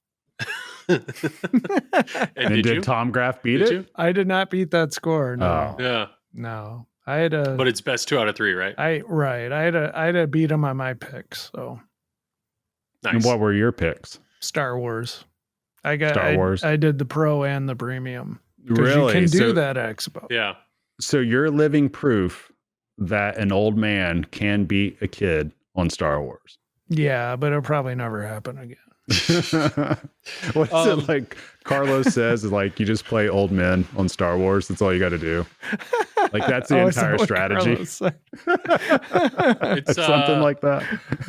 I watched one of the games we commentated was that, and so the listeners, there's typically 2 of every Stern game that Stern currently sells there, but then some games they have the pro and premium version of the game there. Correct. So during qualifying, the tournament players need to pay attention. The left pro of a game may shoot great, while the right pro of the game, a foot away, may be dangerous. So remember which one.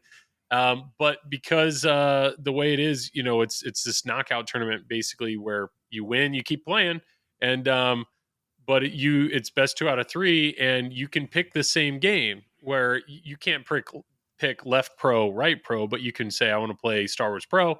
And so let's say Tom beats the kid in Star Wars Pro, and then the kid picks Jaws. Well, if it's Tom's pick again, it's like, you know what? I'm picking Star Wars Premium because I already beat you in Star Wars. Yep. And I saw that twice. I saw once with Star Wars, a guy picked Pro, then Premium, and then later on there was a guy, one of the kids it was a kid that was battling, I think it was Roy, picked Venom, and he did Venom Pro, and then when it was his pick for the third game, he picked Venom Premium. So it's like, I think that was Sterling versus him. Yeah. But Sterling's really good. Like, there's some there's some interesting strategy there of like, if you've got a game, you can really lean into it. So it was really cool to watch, and I know there was. Who'd you pick, Tom? That's what I want to know.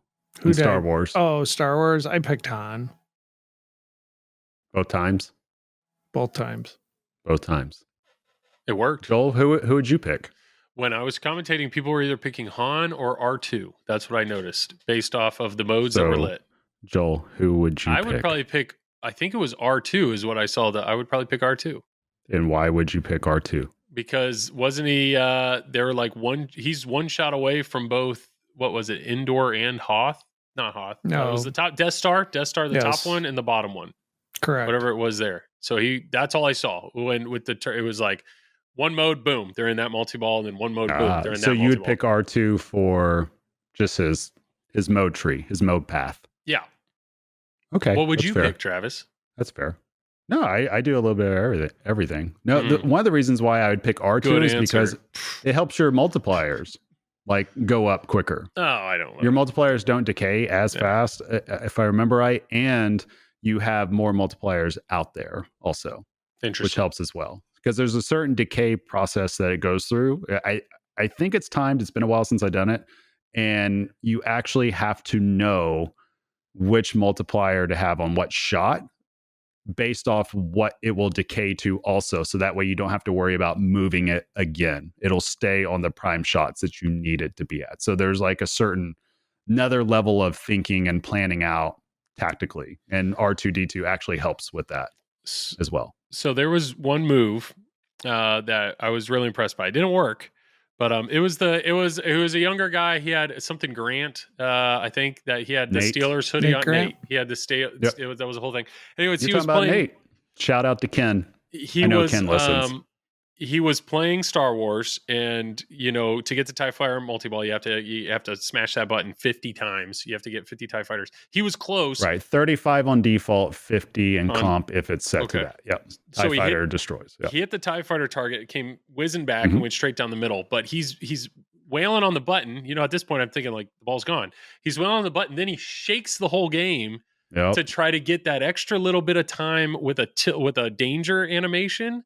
To try to get, because if he could smash that button just a handful more times, it was just like, wow, like that's a big brain move. I wish it would have worked for him. It didn't. He was too far away to like he just the ball. But it was like, wow, I would never think to try to tilt the game, not tilt, but get a danger after the ball's drained to give you more time to complete something.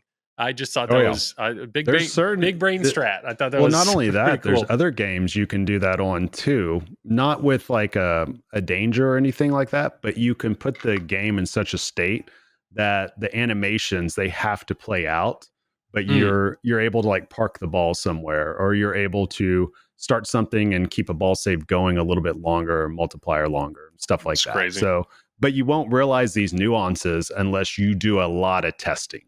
Of testing. Yeah. And that goes back to what we talked about with X-Men. You come up with the idea and then you see what's possible against the software. And what's hilarious is on a lot of these Sterns, there's a ton of stuff that you can do that maybe it's like only a handful of people in the world realize you can even do that. And then once it's shown by Tom Graf in his Fox Cities pinball stream, then everybody knows you can do it. But you can do that even on older games too. Like everybody remembers now, Kaylee George, band maneuver that he did on Johnny Mnemonic with the glove. So yeah, there's tons of stuff. There's all these little nuances. And I think that's what makes tournament pinball to me a lot of fun, that you find these ideas and you just see what you can do with it. And sometimes you'll surprise yourself. You're like, huh.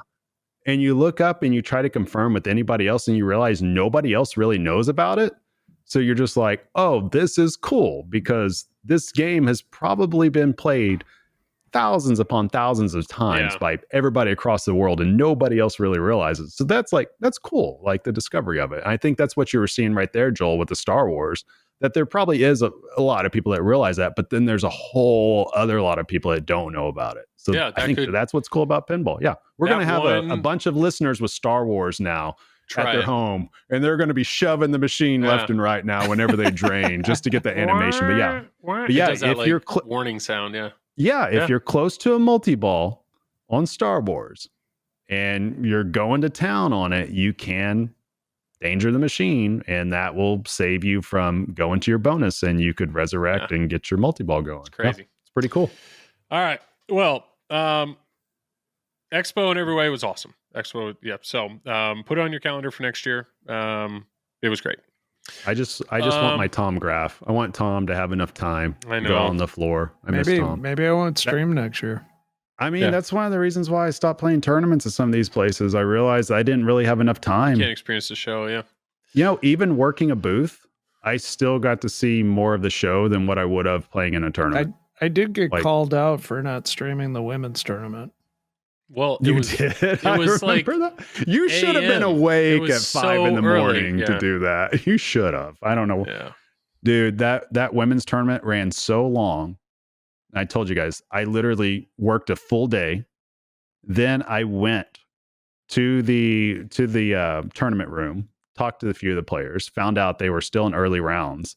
I was like, huh, are you guys like still going to keep going or what? And this is like 11 or 12 at night. And they're like, I guess we're going to keep going. So then I go to the after party and I come back at 3:30, 4 o'clock in the morning, like just walking past to go to my hotel room. And they're still I'm such playing. A party animal, Joel. Yeah. And they're still playing.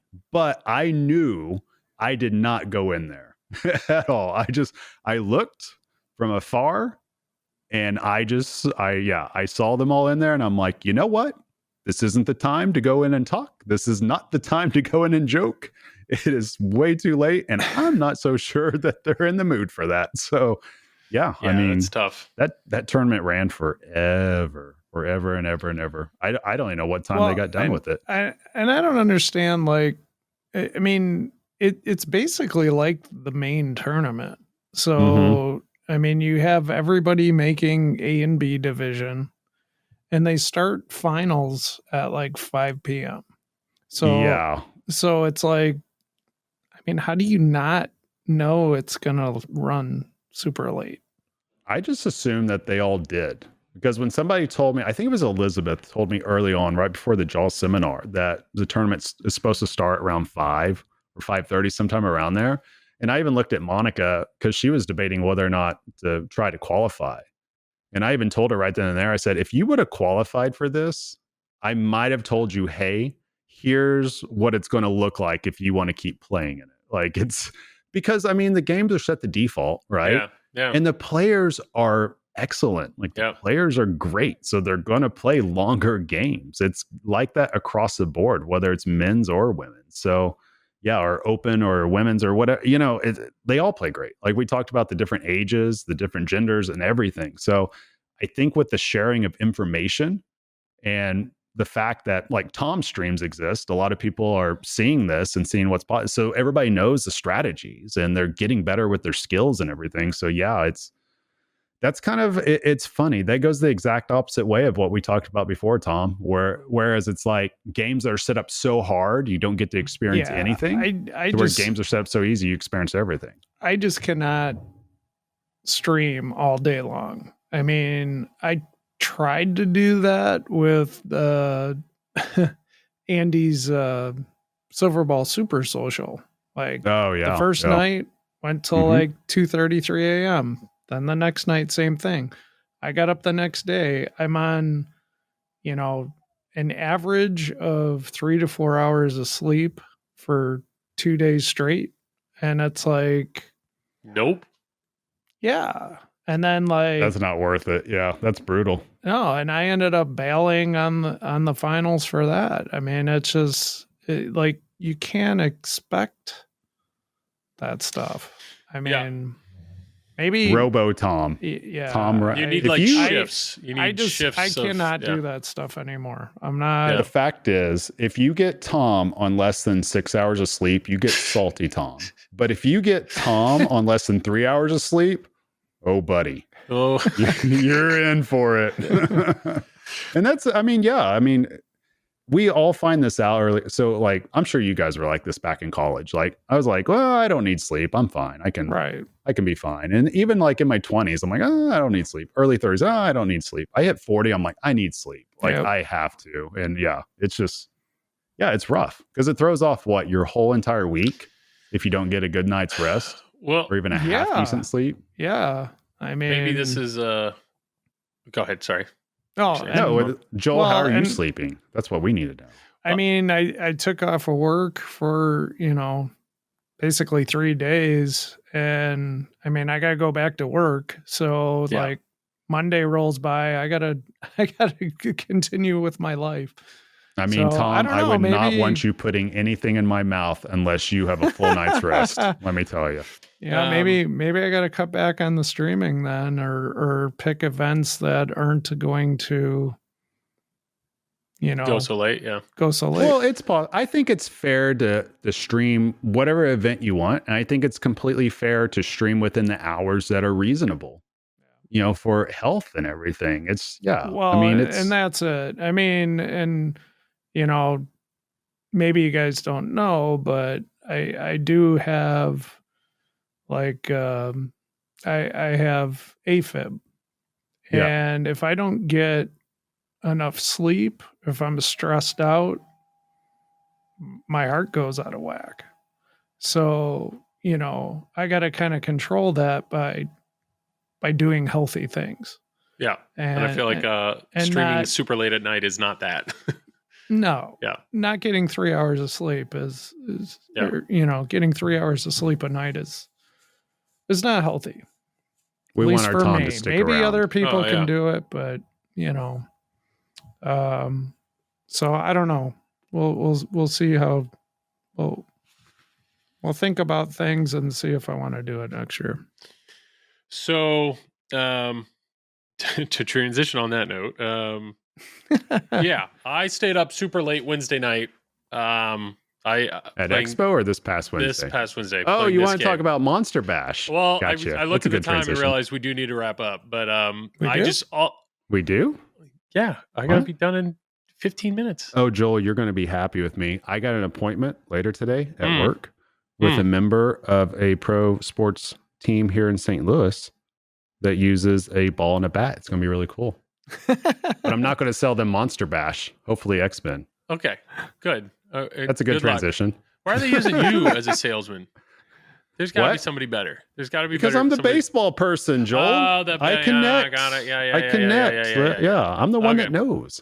All right, Monster Bash. What did you experience on Monster Bash? Here's my thing, and I'll keep it short. Monster Bash has always been on like my short list of games that I'd like to have. I think Universal Monsters. It's a great theme. It's a theme I knew my kids would like, my wife would like. Zach, this is his personal one. He let me borrow it. I was super excited to get it here. I streamed it. I got it on a Tuesday, streamed it that Wednesday, just getting to Monsters of Rock. That's the mini wizard mode. That was like the goal of the night. Got to that. I was like, great. I was like, okay. But in my mind, everything that I've heard about this game, it's shallow. And I was thinking the only way you can get to Monsters Rock is the final one. I got to the middle wizard mode, Monster Bash. So to get to Monsters Rock, you have to collect all their instruments. To collect all their instruments, I assumed you had to get everybody lined up and then start Frankenstein. I didn't think you'd have a chance to do it if you're doing the modes individually. The very next day, I went to play the game. I beat the game. And I'm like, oh, okay. Like, that's not impossible. Like, it's right there. And it's like, once you beat a game, the joy of wanting to play it goes down a little bit. So I was like, oh, this game's a lot easier than I thought. And I played the game later that day. I was playing it with my son, and I was one instrument away from beating it again. And I'm like, okay, I get it now. I understand why this game isn't in a lot of people's collections or high-end players, because you can just blow through it. So earlier in the week, I actually beat Cactus Canyon as well. I'm like, but Cactus Canyon, to me, there's more depth there. And it's like a perfect level of difficulty for me. It's achievable, but it's not every game. It's achievable. So Wednesday night, we didn't have a new game to stream. Zach put up a poll. They said, let's play Cactus Canyon. So I had set it up in a way I was like, I'll play Cactus Canyon, but if I beat it, then I can move to Monster Bash, thinking the depth of both of these games is enough that I could beat them both on stream. Played Cactus Canyon on stream, did well, but couldn't beat it. And then I was like, you know what? We're moving to Monster Bash, thinking, oh yeah, I'll beat this on stream, no problem. No, I stayed up an extra 45 minutes, played for 2 hours, 45 minutes playing that game. I got one instrument away, I think twice, from beating that game. And so now my feelings of Monster Bash has changed. It's like, here I am thinking, oh yeah, this easy game. I can beat this whenever I want. No, I can't. I can't beat it whenever I want. It's just, it dangles the carrot. It's right there. It's right there. And I just think... So you're saying it's like the perfect layout and rule set. Yeah, it's for like a player of your caliber to want like one more. The one more game is right there. And that's the sweet spot, yeah. And I really like it, but I understand a lot of other games, a lot of modern Sterns, I understand the right there moment is not the final wizard mode. I'm never going to see the final wizard mode of Godzilla, but there's something else lower down that's my right there moment. That's my goal. Mm-hmm. If I can get to that in that game, then I did something. So Tom, you have a Monster Bash, don't you? I used to have Tom has one. Like early on when I first got into collecting, I bought one. Now, have you done what Joel's done on it? Yeah. Destroy it? Oh yeah. You guys are a whole nother level of play. But well, it doesn't always happen. I mean, sometimes players, I don't know how long Tom's had it. I think the game I have is at default. I could turn off extra balls. Remove the outlane posts, see what happens. Put the outlane posts up. Oh yeah, a lot of that. Oh, well, there was one version. Joel. Oh yeah, Joel. If you want to see a crazy Monster Bash, if you want to go down this rabbit hole, look up on. I think it's probably going to be on Pinball Videos. Look up Monster Bash at Indisc, and I think this was 2018 maybe. Like this was played in finals. I think either Final 8 or Final 4, and the winning score was like 7 million. That thing played so mean. Yeah, so incredibly mean. Well, but it's interesting. So, and my last remark is yesterday with Halloween, we had a whole bunch of family over. It was awesome. That game was played nonstop. Monster Bash from everybody that was here, kids to adults, played nonstop. And it just really makes me, as a pinball enthusiast, a collector, it's like, why? Like, why is this game so loved? And I just think it's like all the toys are just right out there in front of you. And there's no confusion on what to hit. The only thing I had to explain was Dracula. Like, nobody knew. I'm like, dude, Dracula's in this coffin. What? Like, how do I get him out? I'm like, focus on this. And if you ever see that lid, hit the scoop. And the moment he shows up and this moving back and forth, it's like, and I'm like, why is there no Dracula mech? And why is that uncommon? And then I think of Jaws with the fin. It's the same concept. This thing pops up and it's moving and you want to see it, you want to hit it. And so, I don't know, it just... The more that I've played Cactus Canyon and Monster Bash, these games really speak to me, scream. I understand they're too easy for your level, but for other people that are listening, but that's okay though. I get it. It's okay. There's players at different levels. So like to give you an example of this, because what you're talking about is just user experience, right? Yeah. No matter what so one of the things, that's what Monica, and we didn't mention this at Expo, but there was a Princess Bride there from Multimorphic, and Monica just loves that game because she loves the theme and everything. But then it's like all the shots feel accessible for what the layout's supposed to be for that. And plus the rules make sense, like thematically makes sense, doesn't feel overwhelming. And that's kind of the same way Monster Bash is, right? Like the rules feel really accessible, yet you can go deeper and get into certain nuance with collecting instruments and stacking things together and everything like that. So that's the type of stuff that would appeal to a novice or to somebody that's never played pinball or somebody that's just an elite level player. Like there's still certain nuances in the game that's fun. And I think that's what Monster Bash hits. And even like Princess Bride, it hits the same thing. So I think there's a certain elegance to simplicity with that. Well, it's easy to explain too, just like you said. Oh, yeah. Like hit this shot to make this happen. And it's cool when you do it. My nephew Marcus, I mean, his goal was like, once he realized you're collecting these creatures, it's like, well, he's like, I've gotten everybody but creature. What do I have to do? I'm like, well, you have to hit it 4 times. Look at the thing. Or like, how did I get Wolfman? Yep. Well, you do this. And once you explain that little bit of thing, that was his goal. Just throughout the night, he played it nonstop. Like, can I at some point collect all 6? And yeah, just explain it. Like, so now if you had asked me 3 days ago, would you ever own Monster Bash? No, I'm bored of it. I beat it. It's easy, but now it's like, I know I could get better at the game, but I see the appeal to it. And I think it really sparks this, I don't know, like why, like for modern pinball, I know designers focus really hard on people at your level, all the way down to people at my level or lower, but just, I don't think it's necessarily the fan layout. Maybe it's just a really good theme, or the fact that there are so many toys, but they're interactive toys. Like I don't know the secret sauce. So it gets me excited about CGC is saying, once again, their Medieval Madness is pushed back to like spring of next year. But if I can buy a Medieval Madness, I'm going to buy one just because I want to get it out of my system. I want to. So you want to know what the secret sauce? Tell me what the secret sauce is, Travis. What it is? I think I know what he's going to say. Yeah, and Tom knows this because he's owned enough of these games. It's, you want to create an emotion for the player as early as possible in their experience. Okay. And that's what a lot of these old school games do well.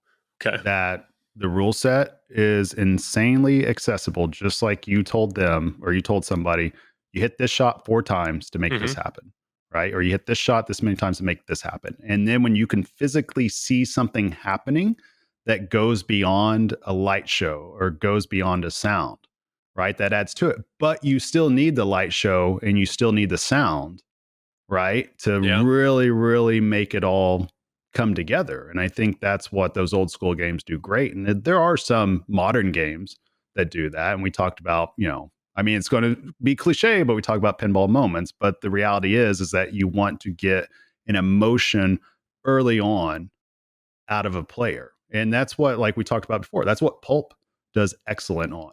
It's like as soon as you plunge, you realize you're in the Pulp Fiction world. Like you hear the actual, not just, you don't hear pinball callouts, which I love. You hear the movie quotes, and they make sense in the places that they're put in, right? And it makes sense. Like, I have to get into the pawn shop by just knocking down these drop targets and hit it into that scoop. And then when you do that, it does like a little light show, or the same way with the inline targets, and it does the get down. And, you move the briefcase around. So stuff like that, I've noticed more than anything else working in the pinball industry, that a lot of your people out there that want to experience pinball. Jeez. Wow. Even him. He must be pumped. CJ must be like, but that's the emotion they want. Right? It's like, it's just, it's bringing you into that world. And you can do that through a variety of ways. It's like, it's just the hook. You got to do that so quick in it. And I think that's what Monster Bash does great. And that's why it sticks around great, because you could flail around and accidentally make a moment happen. So true. Yeah. I get it. Yep. I just, for people who are listening to this, you're probably one of two. You're either like, I got Monster Bash, that's never leaving, or you're like, I had it and I got bored of it. I mean, that's so many, like I've talked to multiple people, they've had it and they just got bored of it because they're that good. But I understand, I don't want to make a game harder physically, because you do. The reason screw them kids, screw that family. That's what I do all the time, but Joel. If I open enjoy the these gobbling out lanes, then get better, Joel. Tell them to get better. Turn off the ball save. Say flip better. Hit your shots. Yeah. All right. Yeah. How do you think Neil got so good? Yeah, exactly. Okay, when my son Calvin can act like. Wait, yes. If I ever think that Calvin's getting too good, then I'll make sure to. But right now, I'm just trying to get him to not to double flip, like just flip one at a time. Before we go on, Joel, you hit the nail on the head when you were talking about people like the game leaving for various reasons. So, Tom, you said you had Monster Bash, but you don't have it any longer. Yep. So you have a ton of games. Like, why did you get rid of Monster Bash? And is there any games that were a reason why you got rid of it? At the time I owned Transformers and Lord of the Rings. They're all Gomez's. They're all similar design. And I was just like, Monster Bash just isn't that deep. I can get far into it. Whereas Lord of the Rings, I had to like really work at it to get deeper into the game. So, I mean, at the time that was the rationale. Like, I'll keep Lord of the Rings and get rid of Monster Bash. Does Lord of the Rings have fun experiences in that first 3 minutes of playing? Sure. You like gotta for a novice, bash the Balrog. You gotta start modes. A novice is going to experience those, or no? I think bashing the Balrog, yeah. I mean, that's not a hard thing to do. Okay. But yeah, there are certain things on games though. So I got to experience this too. I told you guys about this at a kid's birthday party just the other day. So they had pinball machines actually at this one place. I think it's like called Kokomo Joe's or whatever. 3 pinball machines with the Godzilla. None of the parents there have ever played pinball. Okay. So I took a couple of them over there. I'm like, hey, let's go play a game and everything. And this is like the first time I've ever met them. They just saw that I was wearing a pinball shirt and that just sparked conversation. I'm like, oh yeah, it's really cool. Come see this. And they saw it all. They didn't understand what was happening. But then once I showed them, hey, here's the building on Godzilla. Here's what it could do. They were just like all just enamored with it, tickled to death because you could actually hear the sound to it too, see the building moving up and down. So I literally spent the next 10 minutes starting multi-ball for everybody that was there and then letting them take over and just have fun with it. And that's the thing. It's like we forget a lot of the times because we've played pinball so much and we've seen the same things happen over and over again.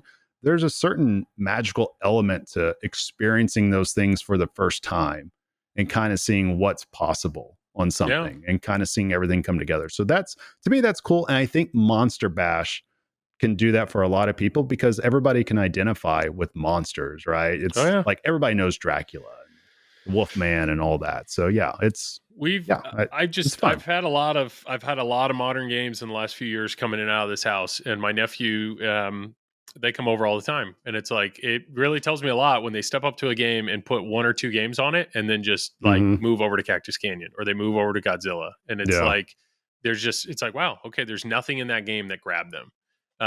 But then to see Marcus last night, like nonstop, the whole night, boom, Monster Bash the whole time. It's like, okay, I get it. I get that there's toys are fun. That's what makes Metallica fun too. Now I think about it, it's like, you bring somebody in that's a huge Metallica fan, and it's like, just hit it up the middle, and you'll make Sparky do stuff. Like that's simple. Or the moment it goes in the steak's mouth, now it's like boom. Or I think the hammer is the only thing when people see that and the ball go under the playfield. That's the one. That's the one toy that's a little further away from the start button to experience how cool that is.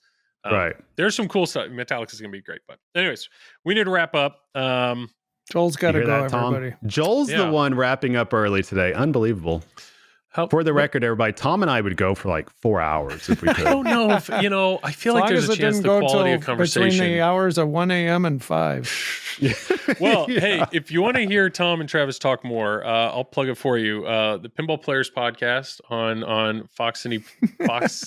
What? No, that's not what it is. Pinball Pulse. Wasn't it Pinball Players at some point? Am I wrong? Somebody else. There was. No, that's not us. Not. There's another podcast look it called up. the Pinball Players Podcast. Pinball Pulse.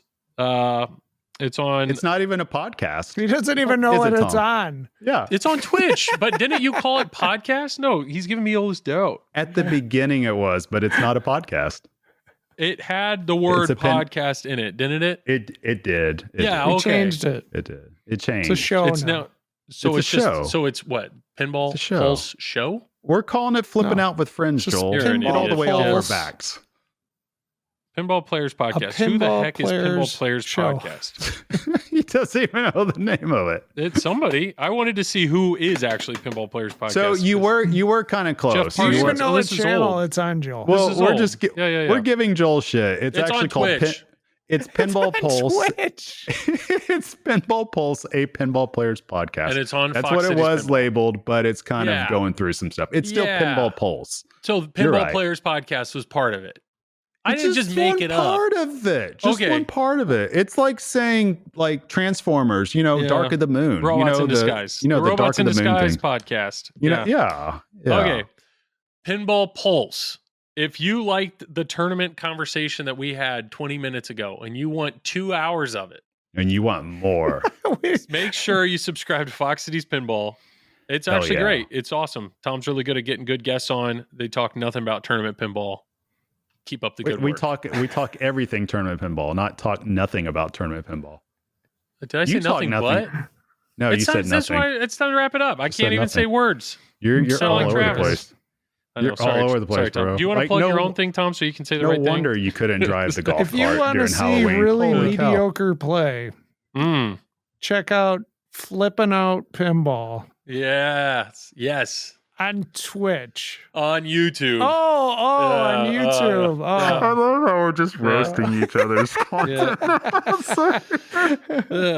If you want to see a guy hit one ramp for 30 minutes, check out the Pinball Company's YouTube channel, X-Men Launch Party. You won't see the guy because his camera goes out, you dingus. That's true. But, it did go. And then the audio drops out. No audio from the audio game drops out after ball one. And I get paid for that too. Yeah. Amazing. Biggest pinball grift ever. I got paid to do that. Yeah. Can Carrie do videos? I bet she could figure it out. We're about to. We got some things coming along. It's just taking time. Certain things have priority over each other. It takes time, Joel. Yeah, exactly. It's you're not going to get your game finished when it comes out the door. You'll see a fully fleshed out YouTube even if the game has been done before. It's not going to be done. All right. So those are the plugs. Tom, you got more to plug? No, I'm good. Travis, you got anything to plug? Actually, I do. I'm going to be streaming. I'm going to be streaming at Atomic Pinball Arcade Winter Bash in December. It's a Stern Pro Circuit event. Joel, you wouldn't know anything about that, but everybody else that's listening, you know what I'm talking about. So if you want to tune in for that, it should be a good time. A lot of good players signed up. Yep, sign-ups ongoing too. Yes, right you can still sign up. Yeah. What's that? I said I'll tune in. Okay. Hey Joel, it's probably closer to you if you want to come and just commentate. Just come hang out. That would be great. Travis and I will be there. So I got a spot right there in my basement. You could sleep. It is the last Stern Pro Circuit event of the year, Joel. Bum bum bum. Okay. Mm-hmm. All right. We can keep going with the podcast now. I just found out I'm delayed till another day to meet with the client. Yeah. Oh. And I have vacation next week, so it can't be next week. I've already got a text about needing to go out to lunch, so that's what I said. With who? With my wife and children. Don't these kids go to school? No, we have today off. Which is random. Yeah. They did like a teacher day.